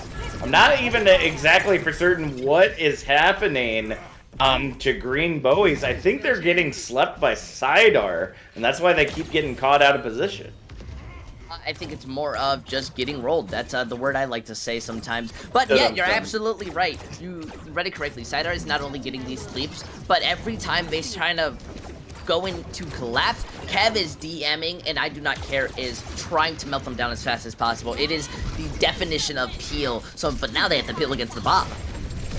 Pulse Bomb comes out, doesn't find the value it's looking for. Skellylicious able to get the trade. As we see if a Cathedral can hold, not going to happen. Bob invested on the objective, and it looks like that is going to be it. Not going to be getting any more push out of this as Diamondpack starts speeding things up, and Court of Water head back to spawn. Get a moment to breathe and reset. This is kind of more of an issue now that Court of Owls aren't being able to play their composition anymore. And that's really because they're not being able to play as the aggressors, which is kind of what the Wrecking Ball works off of. You play split, but then your supports die and your DPS aren't really able to move in. It's a big for their issue, and Diamondpack are kind of playing it perfectly. I'm more impressed that they recognized this immediate dive and what to do. Green Bowie's already getting sent to half health before they're even able to roll in for the first time. I Do Not Care does have the duplicate online. Minefield utilized Skellylicious, barely missing the Echo before getting the duplicate as they go ahead and try to make their way in. Self-destruct goes in deep, and Kev gets the double kill after the D-Mech. That's going to be just enough to turn the tide once again for the side of Diamondpack as they continue to whittle down the massive time bank that Court of Water had. Remember, Court of Water managed to push that with like over 5 minutes, and now they're just so, I think, stuck onto the Wrecking Ball composition, maybe because it's probably their favorite thing, that it's not working. And I'm more impressed that Diamondpack are trading out their ultimates and building things up to be able to play back. Court of Water, more than anything, maybe need a Sombra. Maybe they need a way to shut down Diamondpack from peeling from not only their own team, but for that monkey. Mega Chad is getting so much value existing. That is true. The Nano going in, I believe, once again onto I Do Not Care to earn up that duplicate. And you just see the percentage climbing right now for that hero. They're going to be able to get that duplicate online. No worries whatsoever. The res does come in to bring Lost back into the fight. Pulse Bomb ends up catching the edge. Gonna waste that ultimate as well, unfortunately, as we go ahead and see Kev trying to work their way in. Gets run on over, beep beep, by the Wrecking Ball. And that's gonna be enough for them to continue to push on in. Only 30 seconds remain though, user, and then we're heading into final fight. It's nothing of a capture. By the time this comes back, it's going to be a slow one, but the Valkyrie basically allows it to even up until that Nano is used. And the Nano utilized by Skellylicious and the Minefield littering the objective. It's going to make it very difficult for the remainder of Diamondpack to be able to touch. We do see the Primal Rage utilized just to be able to keep that time a ticking. Skellylicious opting for the duplicate D.Va. Try to see if they can zone out anyone able to get that Mercy, and the supports are down. Self-destruct gets sent in as the Nano gets utilized at the final moment. Thrown on to Kev 2, just barely. Self-destruct goes up. I do not care, does not care about anyone on the objective. Grabs the double kill, and as overtime ticks away, there's not going to be anything that the Court of Water can do. With 2 meters remaining, they will get locked out of objective Bravo and be heading to the defense. I was about to scream when I saw that bomb. They were this close. Court of Water, when kind of slows the fight, brings it into their favor, have an opportunity. I've never been more serious in my life to say that was the clutchest D.Va bomb I've ever seen. To be able to save them and make this such a nice, viable strategy, you have to wonder what Court of Water are thinking. They weren't really kind of playing fast, and they got focused out. And that's the biggest part of the Wrecking Ball composition, especially when you lose the Wrecking Ball, which is basically your monkey, your main tank, the person who's moving in. You have those big weaknesses. They were already coming back from their spawn room. They had nothing to worry about, but Court of Water were 6. They were stacked, and yet they didn't overstay their welcome. They kind of played more back, and Diamond Pack, maybe it's just the Irish in them. They're always so angry. They're being able to move in, and they're just happy to bring it out. So now they're playing dive on the aggression. They're basically just going to do the same thing, but a lot faster. And how are Court of Water going to adapt around it? Normally you play this against a Wrecking Ball to kind of, you know, make them slow down or something, or be like, hey, you're moving in, we're gonna move on to you. That is absolutely true there, Euster. I don't know if it's anger that is fueling this or just the will to get that dub. We will see if that is the case as we head into round 2. We do see Skelly-less just swapping over to the Hanzo. Very interesting pick. As we see the double bubble coming out for Diamond Pack. They're hoping that maybe those logs will be able to catch I do not care in the sky and see if it can successfully turn the tide in their favor. But without the Mercy Pocket, I do not care might be a little bit of a disadvantage this time around. Already, they're able to get some good picks, and this is why Mega Chad just should not be allowed to play the game. Look how much value they get pushing in, getting that bubble, and feeling fine to just move in the back. Perfect timing there from Teach to be able to eat up the damage coming in from the sticky mines.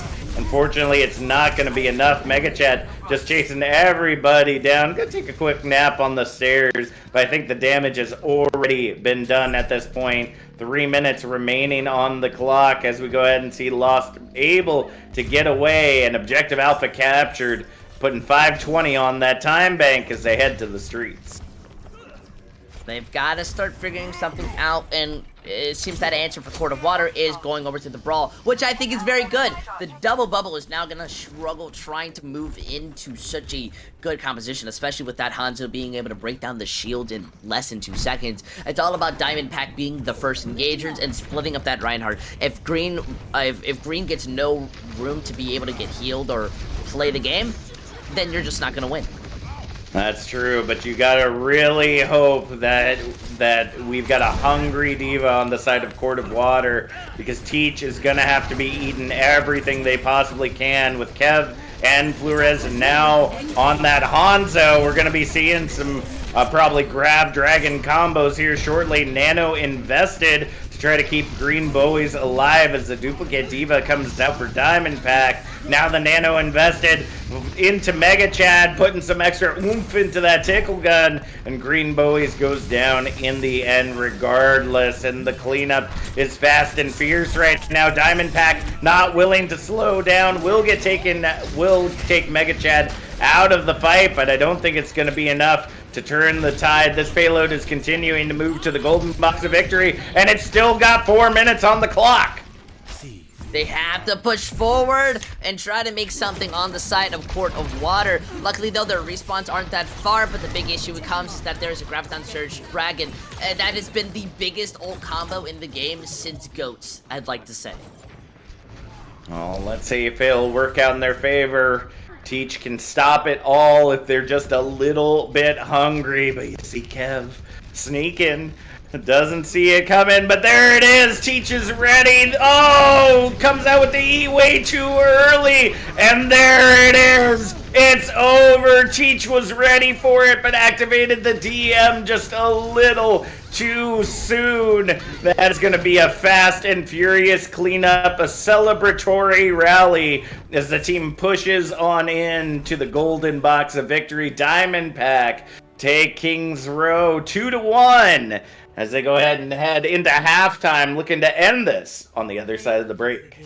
Absolutely beautiful just bait, because a lot of the ideas when it comes to Zarya is you want to do it the moment the Zarya kind of throws it out, which is like a millisecond to the ground, and the Zarya wants to throw it to the ground and distract you and try to trick you, and that's very much what it did. Quart of Water was so focused on eating that ultimate that you can't eat it. It's like when you're so focused on doing something, you end up forgetting what you're doing.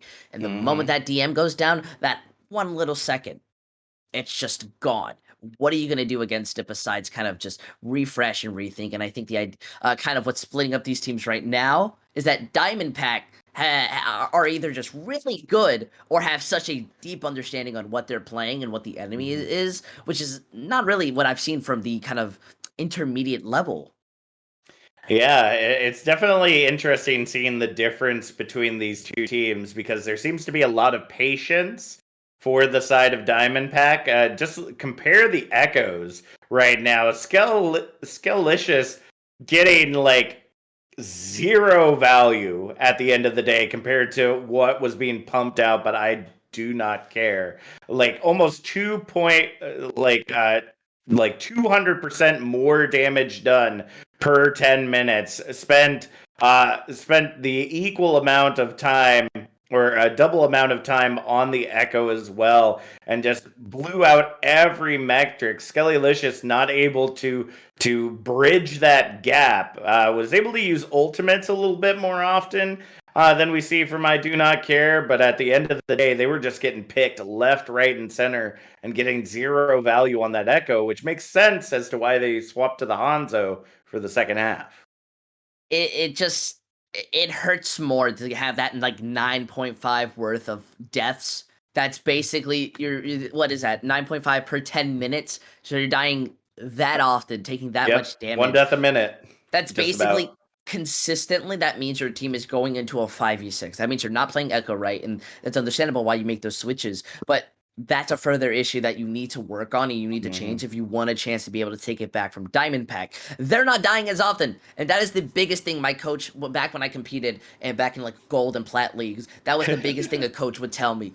Do not die. If you live, then you're basically getting more value than the enemy team.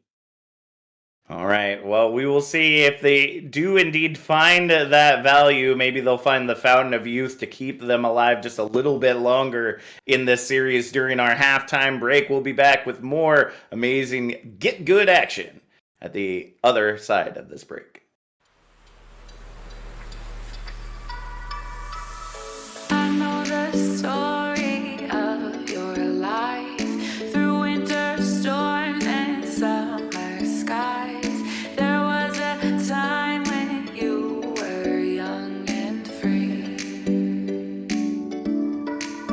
So let's go back to the beaches where I always make you laugh, to the forest where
in your status.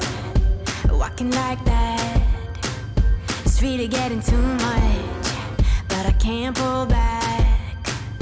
Though I try to resist, I can't fight this. They did find Cucumber, but he's gonna lift him.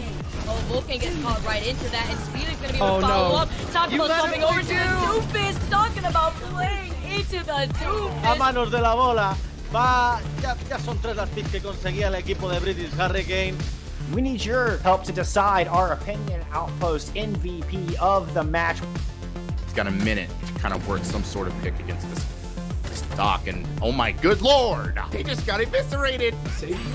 Oh!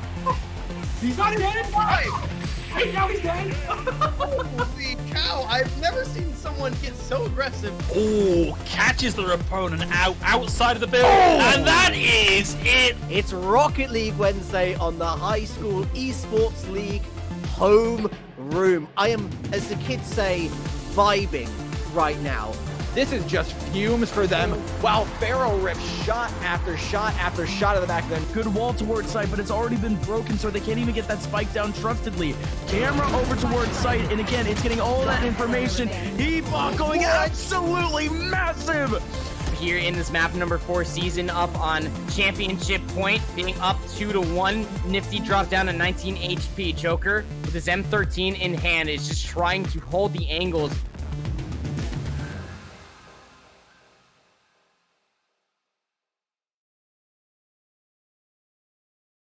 Welcome back, Overwatch fans, to GitGud EU, where we're getting ready to close out the evening with this match between Diamondpack and Court of Water. Right now, Diamondpack sitting up 2-0 in our series, continuing their dominant streak. And the question that we're all asking is, does Court of Water have a pail to be able to carry themselves to the end of this series? I think they're more kind of suffering from a drought right now because the map we're going to has no pot of water all the way inside the Aussies back. Wooly, your NA lead, already bringing us to Junkertown. Pretty sure this is in Australia. I could be wrong. Yes, that is correct. And I didn't have this issue earlier. I was hoping that it had gone away, but we're going to It was terrifying. Oh man, I tell you what, I've tried for months, for years now, to take that, to get that out of me, but it's just something that comes out. So I apologize. Did you touch a CD in the music music video? It touches a nerve like deep inside of me, and it just comes out of nowhere. I tell you. But nevertheless, let's go ahead, head on in to Junkertown, where we'll be seeing some incredible defense here from Diamondpack to start things off. It looks like Colydral. I keep forgetting how we ended up saying that we were going to pronounce this name because we got zero actual pronunciation focus on this. Colydral. There we go. Yeah, you mean Court of Water's Widowmaker. Yeah, there you go. Just want to make we try so hard, folks, but sometimes the pronunciation guide, all we get is the name. Like they just put the name in the pronunciation like we're supposed to know. I'm sorry, that's not really how it works. Flores looking for the hook shot, doesn't manage to see anybody within their sights, but Colahedral is going to be looking for one of their own here shortly, I'd imagine. Double shield versus rock and roll, though. Very interesting sets, and we saw this happen last time around with our rookie match earlier. But, I mean, Court of Water, their composition is very good against this double shield, not only with the CC, but from the fact that the Widow gets so much room to be able to play this game. If Flores isn't trying to contest out Court of Water's Widow, then you're going to lose this fight. That hurts. That hurts. Colahedral had them in their sights the entire time. You just didn't see any turn. I think it's because Skeletalicious is just sitting there in the back line, just being an absolute nuisance to everyone that is trying to play for their side. We just see this Widowmaker play just all over. You'd think that they were playing Hanzo, by the way they're able to move around. I do not care. Is able to find that that final shot, and the res comes out. Shiny Carp bringing in a little bit of that Mercy Glock. You know what they say, you mess with the duck, you get the Glock. And that's Objective Alpha captured by Court of Water, not ready to lie down and die just yet, and floods their way into Objective Bravo. They're able to push it, and that's really because just the Widow isn't there to kind of slow them down, though we are going to be swinging switches as we kind of get closer. This is where the Wrecking Ball can kind of get a little weak if you start messing up a tiny bit and you're not able to get the CC, you're not able to find the dives, but Court of Water seems very kind of good to understand what they're doing. As much damage as they're taking, I don't fear too much for them. Yeah, it's interesting to see how the Wrecking Ball is working this time around versus what we saw on King's Row, right? And we saw Green Bowie's having a lot of difficulty, and no! Green Bowie's rolling right into Teach past the shield. Bad timing on that one. The Pulse Bomb takes down 2, and that stops the push right there. It's just a little bit depressing to see that happen as they get hit with that, and already the Tracer has been doing so much work, right, being traded in. They're just looking to take that damage in, though that's payback. That's rude. That is rude, and we will see the stun to send Green Bowies back into the depths from which they came.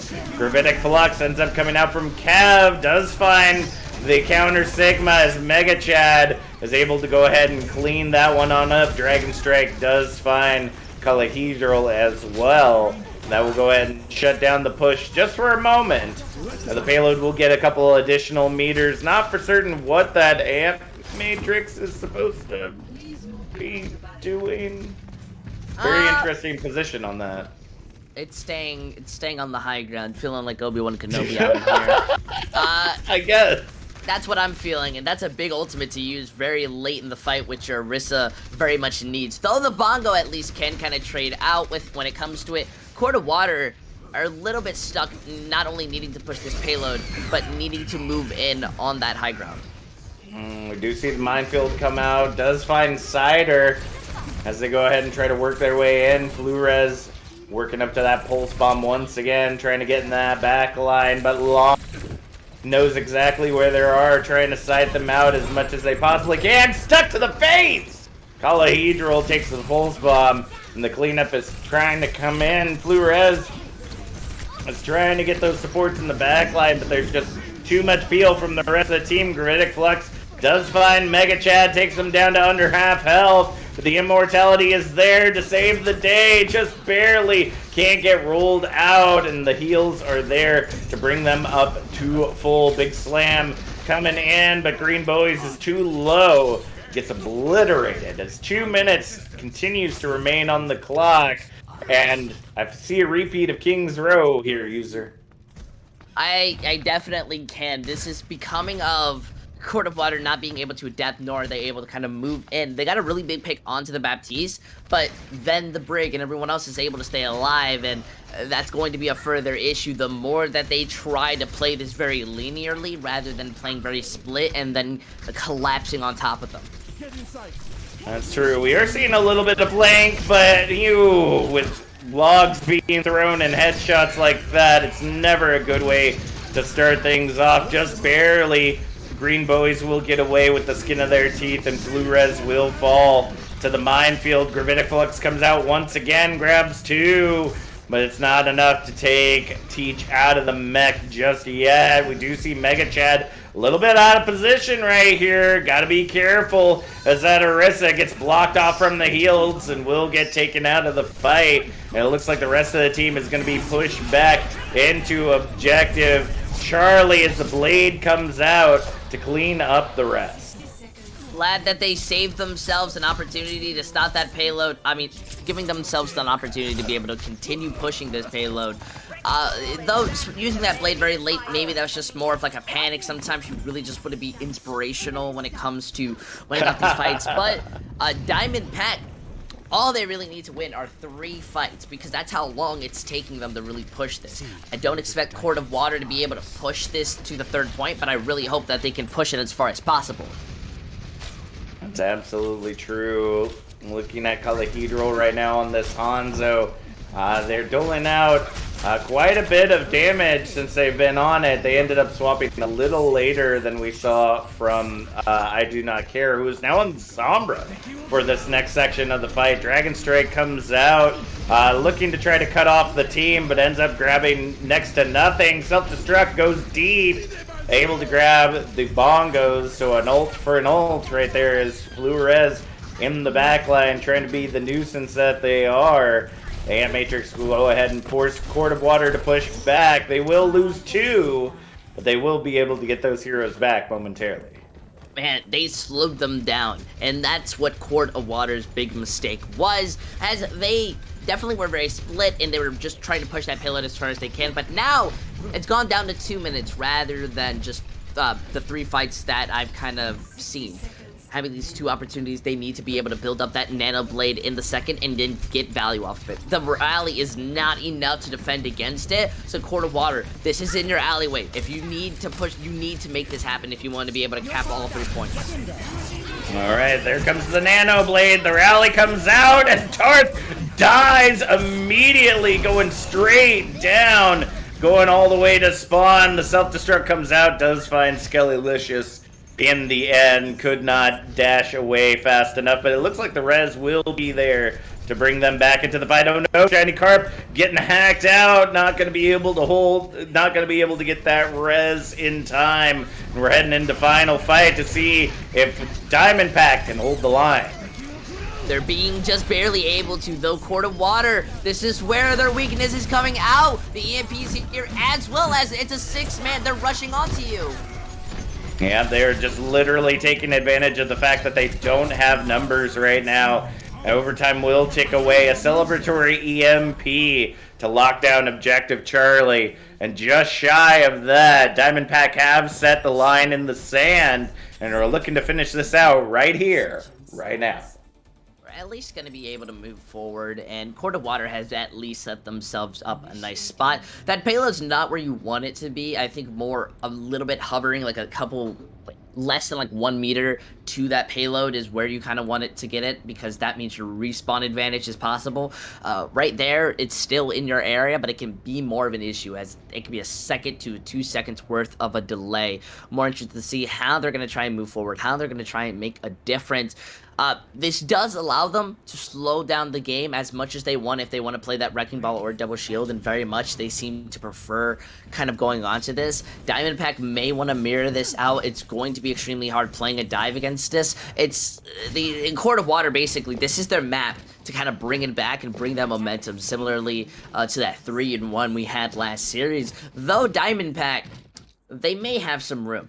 More than anything, it's going to be up to the Widowmakers to win these fights out. If you're not being able to pick off your enemy opponent, then you're kind of losing that out, because that's line of sight, that's area that you're going to be able to move in without worry of headshot.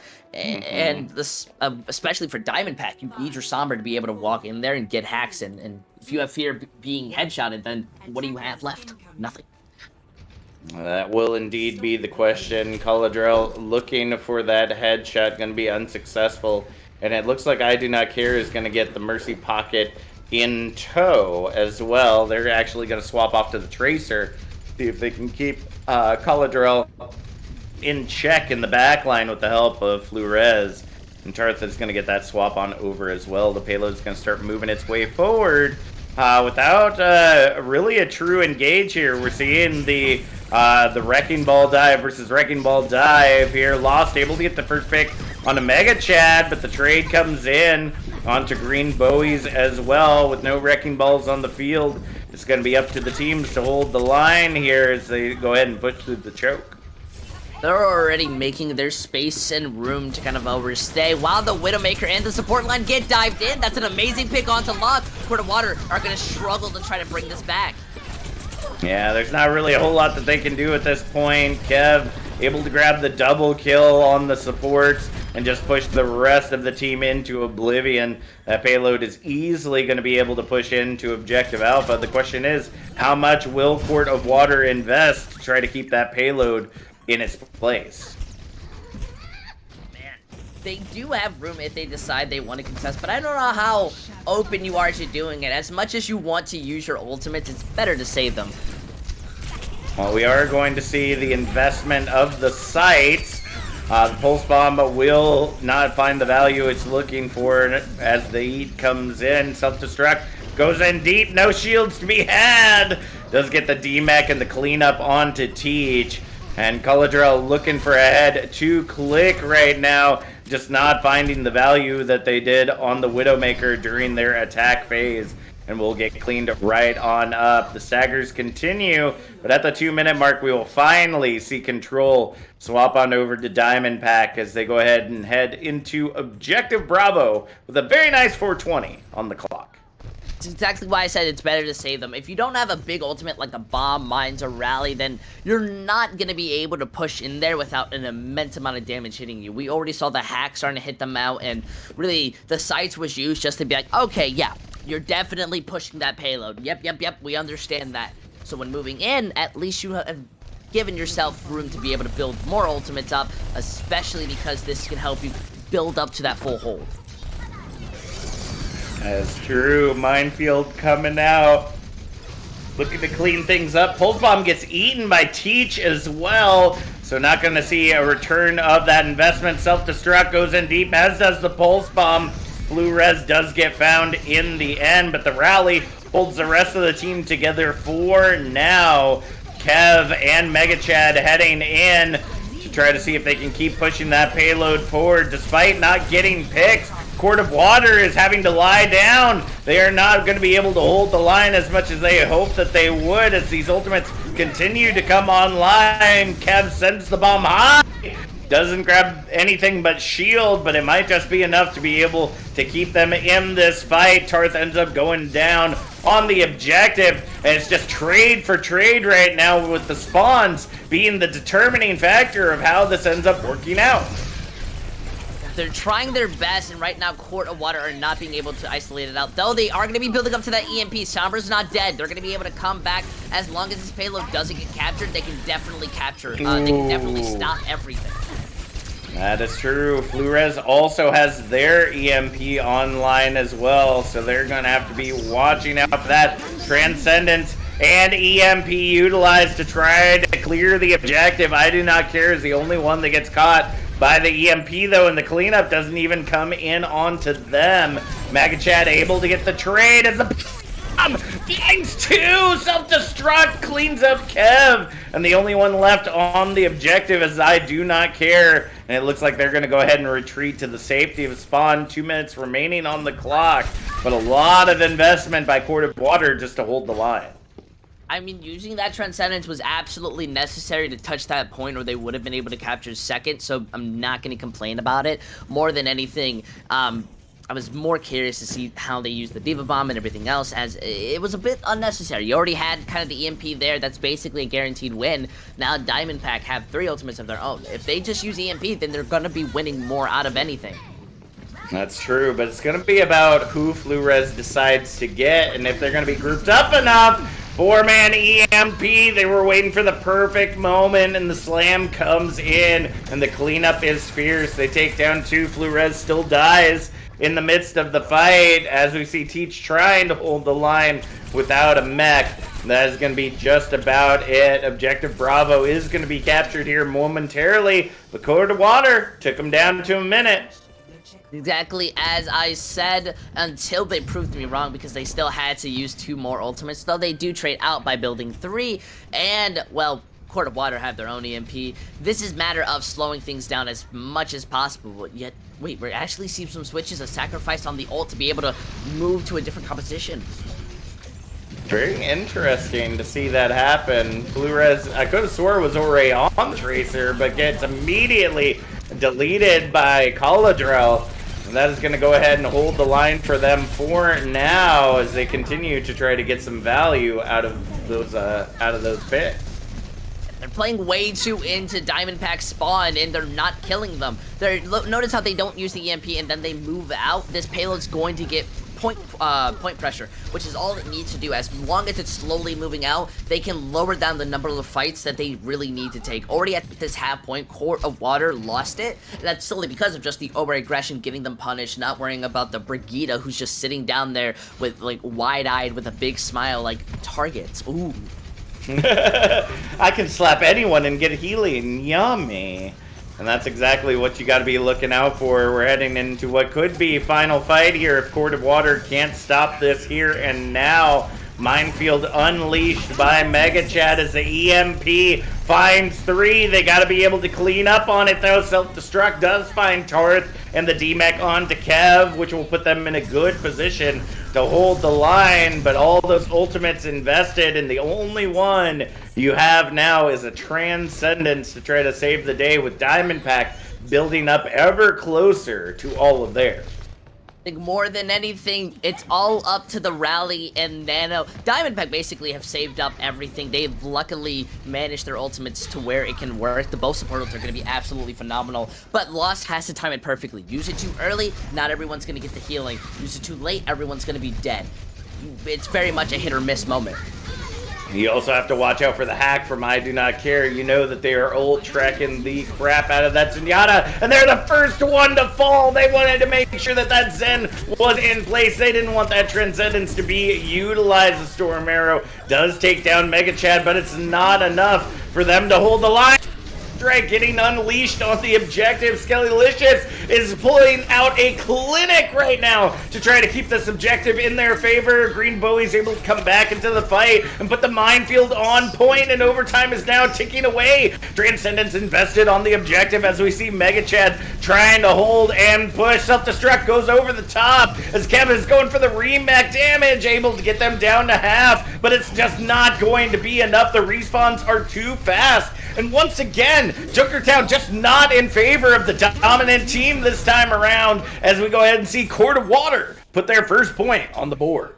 Absolutely beautiful. Proud of Court of Water being able to just move forward and stop them from pushing in. And a big loss to that was something I didn't mention, but rather it was the EMP usage. That EMP used was so good and so early to take out the Zenyatta that they kind of felt like they won, and they weren't trying to collapse on literally everyone that was still alive, being able to stall things out until the Zenyatta comes back and basically still has that Transcendence. It's not much to worry about. If you're not cleaning up on that EMP, then it causes you that match. It was basically a one-fight scenario, and unfortunately enough, Diamondpack aren't able to finish it, so they have to try to clean it and make things perfect on a 2CP. But we do have some statistics for you for anything of kind of interest. Like, let's bring it right up in a good second, because I'm more wondering of I Do Not Care against kind of their opponent as the Sombra.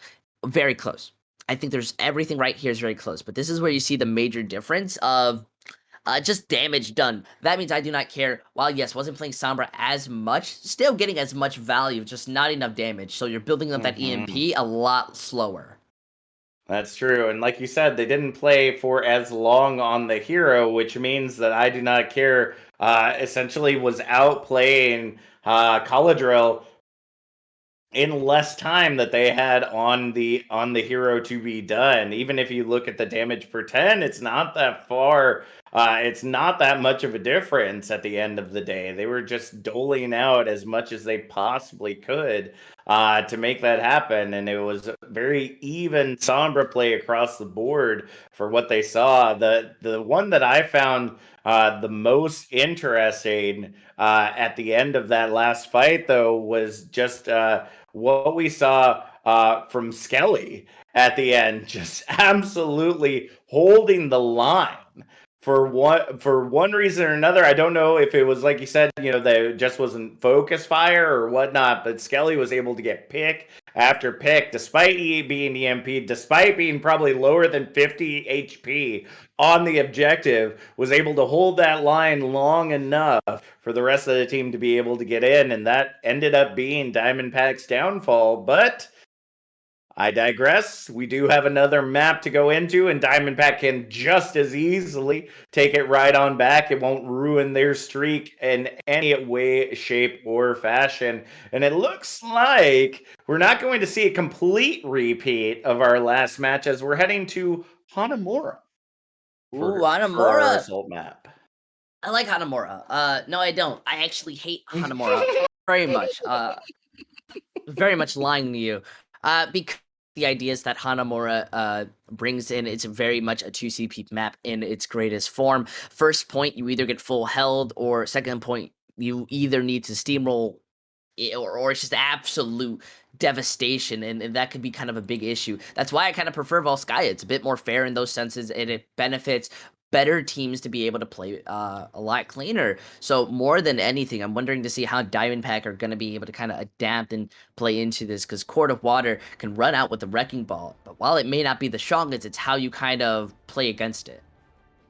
That is true, and there's just a lot of points that you can utilize to be able to create a strong defensive push, but I think Court of Water isn't looking to utilize that. They're going with the tried and true on this point, and that's the, I guess now we got to call it the Cole Cassidy, because it's CC for days coming out from Court of Water with the Symmetra and May. Pretty standard here for Objective Alpha. The issue they're going to have is moving into Objective Bravo against this double main tank dive.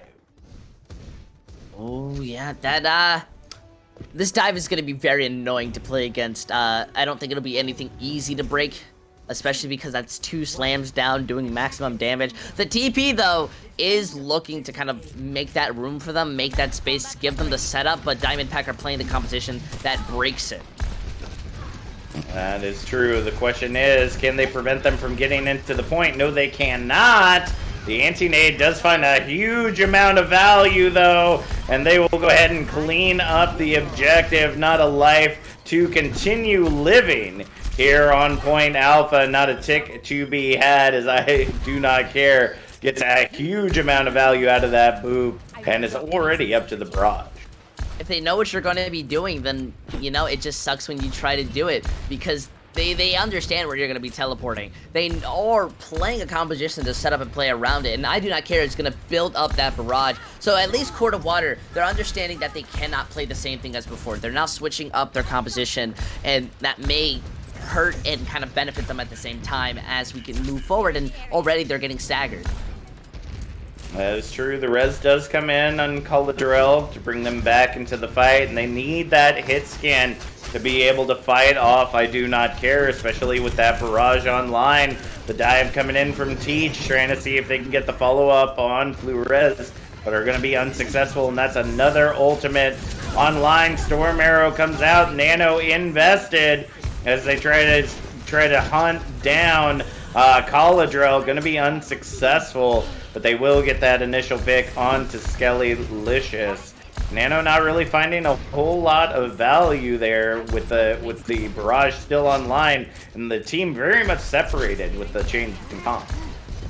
Yep, they are just they're perfectly fine, and now they're not even needing to kind of invest ults to really win this out. Kev somehow even living to just a meter of a heart, which is more impressive than anything.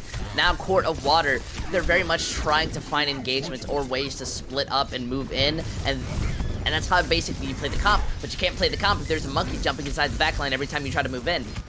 That is true. You got to be able to peel for your supports for sure. As we see, I Do Not Care in the sky. I almost thought was going to go for the solo barrage there onto Shiny Carp if they weren't careful. But they are going to continue to hold on to this as they wait for this push to finalize into the objective. It just seems like Court of Water just cannot find their footing when it comes to Objective Alpha.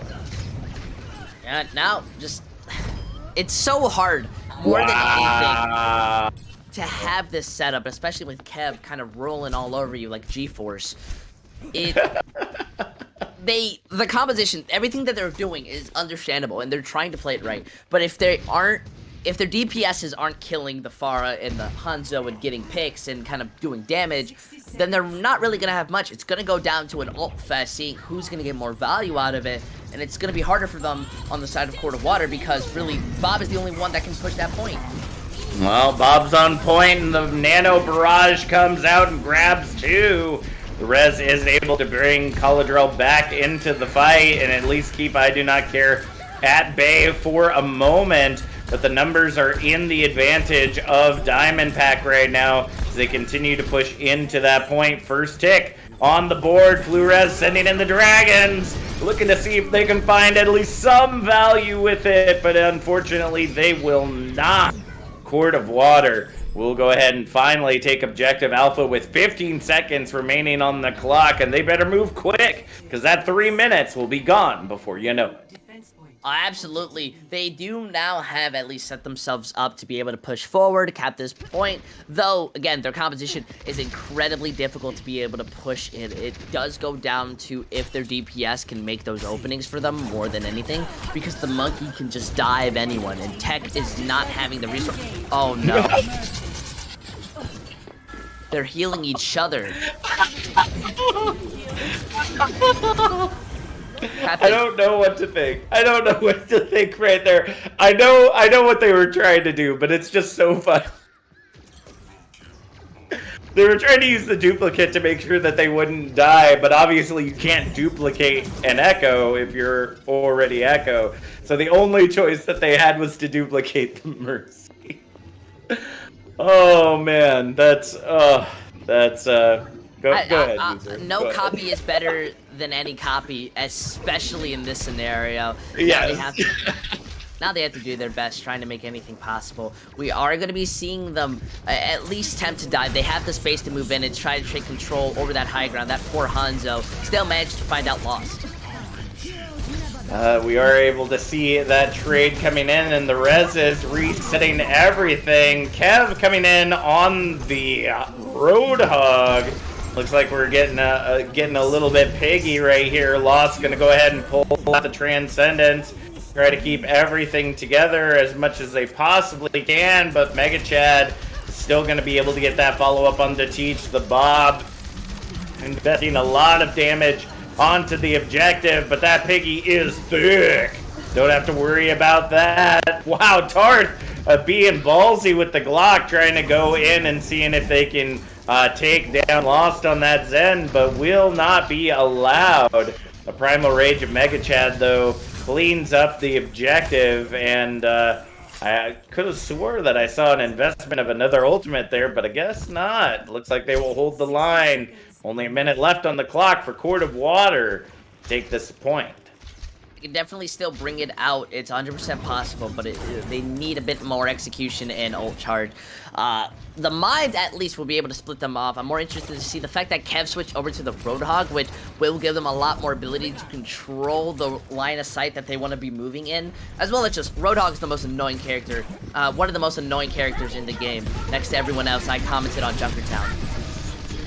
Dragon Strike coming in as we see Teach essentially just having to take the blows that are coming in as the Diva with nowhere to go. There's not much that you can do. Magachad getting rezzed back into the fight. They've only got 15 seconds left on the clock. If they're going to make a move, they got to make it now. And Kalahedral thinks it's legs time.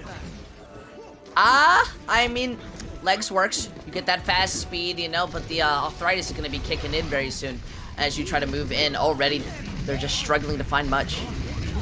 Ooh, self-destruct, not able to get bubbled there as Mega Chad finds Lost on the high ground. With that nano, we are going to see the duplicate come out for Skellylicious onto this Roadhog, going to prevent the heals, and it's whole hog time, baby. We're eating everybody and anybody off of this objective that is not a red player. Beautiful hook coming in onto Flores, and the cleanup is fast and fierce. Overtime ticks away, and Court of Water isn't out of it yet. They're going to be able to grab objective Bravo. Once again, no time on the clock, but they're still alive. It's absolutely nice. That's what I like to see. Getting that ability to capture the point, at least make sure that if you can full hold, you can bring this to a map 5 and definitely secure your own type of victory. Though with no time, this is similar to a King's Road type of scenario where if you don't get anything, then it's a little bit of an ooey.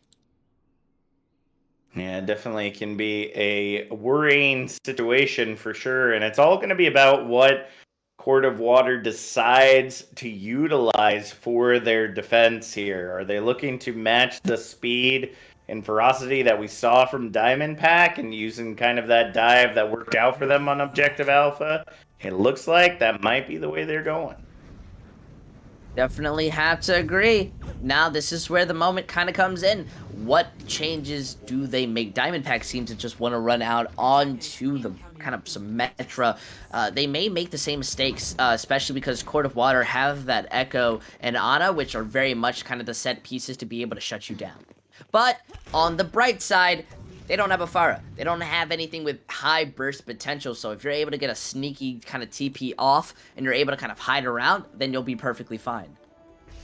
That's true, and I think that's the big issue here is that Lost has to be popping off in this as well. The only reason they were able to shut that down so easily is because they were able to get a massive anti-nade as they were coming through the teleporter. If they can make that happen in their favor, they might be able to hold the line, but Sidar has opted for the Baptiste, so that is going to help them survive, if not for a little bit. Look at this, already struggling just to be able to find them out. Court of Water, that D-Mix is going to be absolutely massive to help push in. That is true. We see the Dynamite going in, able to grab 3, as we see Mega Chad just trying to stay alive, just trying to sustain on this objective. Big Slam comes in from Green Bowies. They just got to keep trading out their abilities to hold this point. First tick already on the board. I'm not for certain what's going on with Court of Water, but Cider is not going to be allowing them to touch.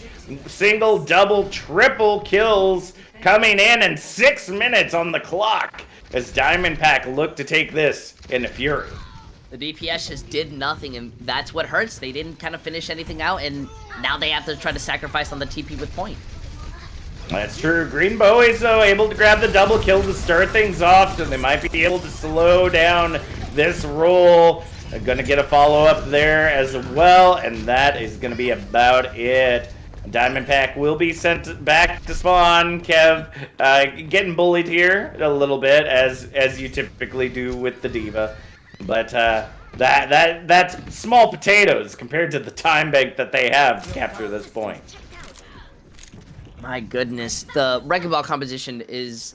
I think it'll have some graces now with the Pharah being on their side to be able to slow them down, take them out with that burst damage. Any TP is going to be in ill vein unless they use that window to be able to dodge it up, but even then, it's going to be kind of a worrying sense. Barrier and the Blizzard get utilized, grabs the double kill as we see Teach getting taken out of the mech. We see the self-destruct come out, finds Flores as the barrier goes down, and we're going to continue to see the feed here on the objective. Self-destruct comes out for Kev. Finds Shiny Carp, though, not a place that you want your Mercy to be, is back in spawn, and right now, Skelly is trying to hold on, grabs the Nano, is going to be able to hold the line for now, at very least allowing the team to be able to push back in. I do not care, comes back in on the legs. Going to be hit scanning it up right now. As we see the trade on to Tarth without a lot of heals on the objective, it is going to be so difficult for them to be able to hold this line. As we see the feed fest continue for the side of Diamondback. Yep, look at that. They're just being able to have the target focus and the survivability. It's absolutely phenomenal, the fact that they're just being able to shut them down. And now have a chance to cap the point, and the Baptiste being the true DPS. This is insane. This is absolutely insane right now. I don't know where Cider has been the rest of this match, but I tell you what, they are just popping off right now. They were like, okay, you DPS, you got your chance in the first 2 maps. Now it's my turn to start lighting up the kill feed. And even just looking at Mega Chat as well, creating so much space for Cider to work on that Baptiste, you know, grabbing elims, doling out damage, using that Primal Rage to just juggle people left, right, and center. It's just working out so well for them. And now Court of Water, their backs against the wall, and they've got nothing else that they can make happen. They have to hold this point 1 tick for the next 4 minutes. You know, I'm willing to cry for 4 minutes. That's how at least I like to see this. Because more than anything when it comes to going into this, you have to not only hold it, but you have to not lose a single fight. not losing a single fight in Overwatch is by far one of the hardest things you can do, because you have to live, you have to survive, you have to breathe the oxygen in the air, and you have to pray to Jeff Kaplan to come back to Overwatch, and maybe then you can hold it. Yeah, maybe then, but I'm not exactly for certain. Very interesting hero choice to start things out. I think they were trying to hook Skellylicious out of the sky in hopes to be able to start off with a pick of their own. But it looks like they're trying to figure out whether or not they are going to move in with this Roadhog or not. They are going to swap on over to the D.Va for this fight. And that's already 40 seconds off the clock. Court of Water's sitting pretty right now. But Diamondback is really yet to make a move. Yep, already now getting set up and prepared. They at least get to hold it and slow it down for a tiny bit. There is going to be no TP because Court of Water have that Pharah. They now know how to play against it, so they're ready. It's more of, can Diamondback have enough time in their own bank to be able to push forward while saving the team that can't rotate? That's true. The engage comes in from Court of Water. Green Bowie's falling down to half health, but able to get some slams in, kind of slow down the back line from being able to allow the front line to push in. And Cider catching Lost out of position. Gonna go ahead and finalize that elimination. The Nano gets fed in onto Kev, and that is going to be a beautiful D.Va electrified as they head into the objective. The cleanup's going to be fierce. There's not a lot that they can do. Flores hacking out anyone and everyone that comes to the objective. And that is it, user. Diamondback continue their streak into the playoffs undefeated as they finish out Hanamura 3-1. Yeah, I'm a little more impressed than anything. I definitely thought Court of Water had the opportunity to be able to hold it, but unfortunately just trying to sit there and save from one tick is not enough when it comes to being defensive. Now we'll just have to see what they do when it comes to playoffs, though Diamondback are definitely looking like one of the better teams when it comes. I think they will definitely be one of the strong ones and possibly a finalist. That's absolutely true, and I'm going to be really interested to see how this all ends up shaking out once it gets into the playoffs, right? We have no idea kind of what the rest of the seeding looks like at this moment, but as you said, Diamond looking to be one of those higher tiered, higher seeded teams is definitely going to be a lot for the other teams in the intermediate area to deal with.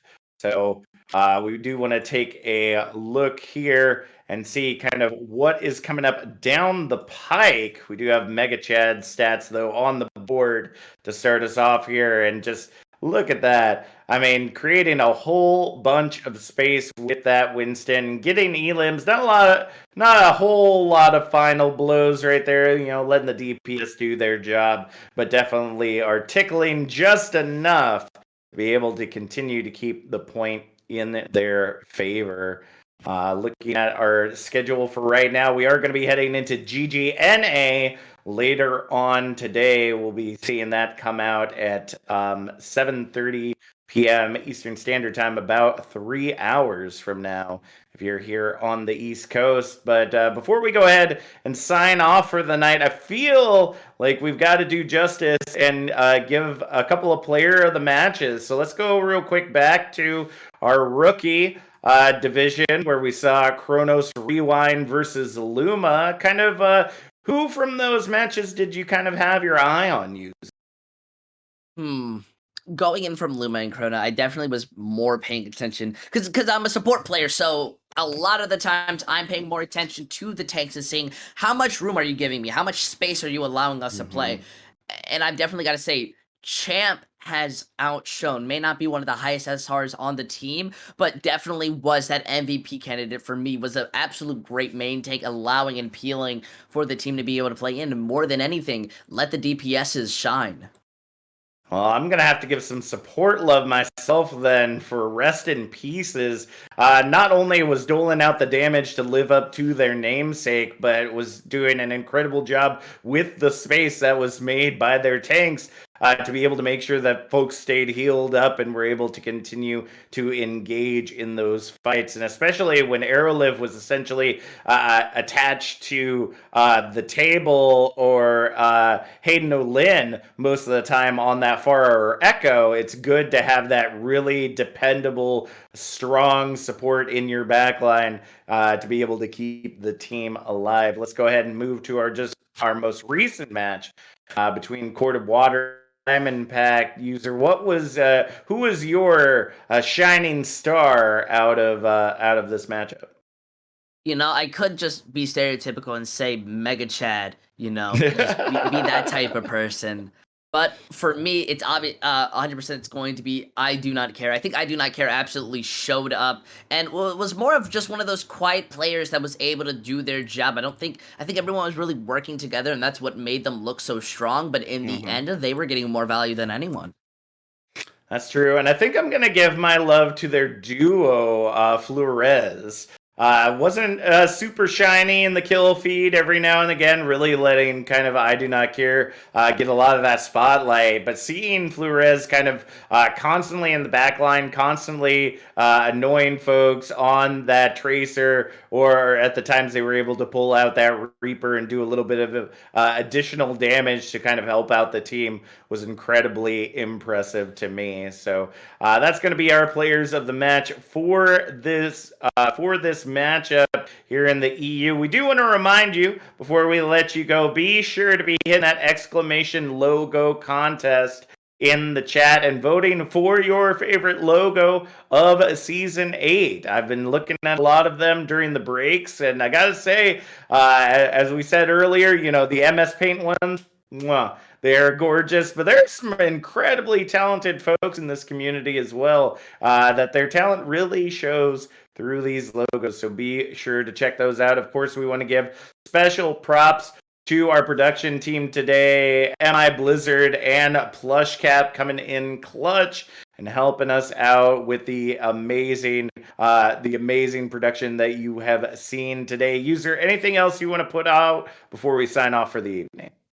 Personally, for me, I just want to make sure that everyone goes to check out the NA, because that production's still going to be the same amount of value, and it's going to have completely different casters, so a different environment, as well as when we get closer to playoffs, I think you want to have a team to be able to vote for. The underdogs are still alive, and more than anything, you can check us out on our Twitters, which are down below, because we make sure to retweet everything, so you will always be up to date. Even if, you know, you join the Discord and you follow the Twitter, you know, you'll be up to date, but we keep you up to date more personally. That is absolutely true. So from User, our production staff, and myself, Captain Jack, thanks for tuning in to Get Good EU. We'll see you later on tonight for GG NA.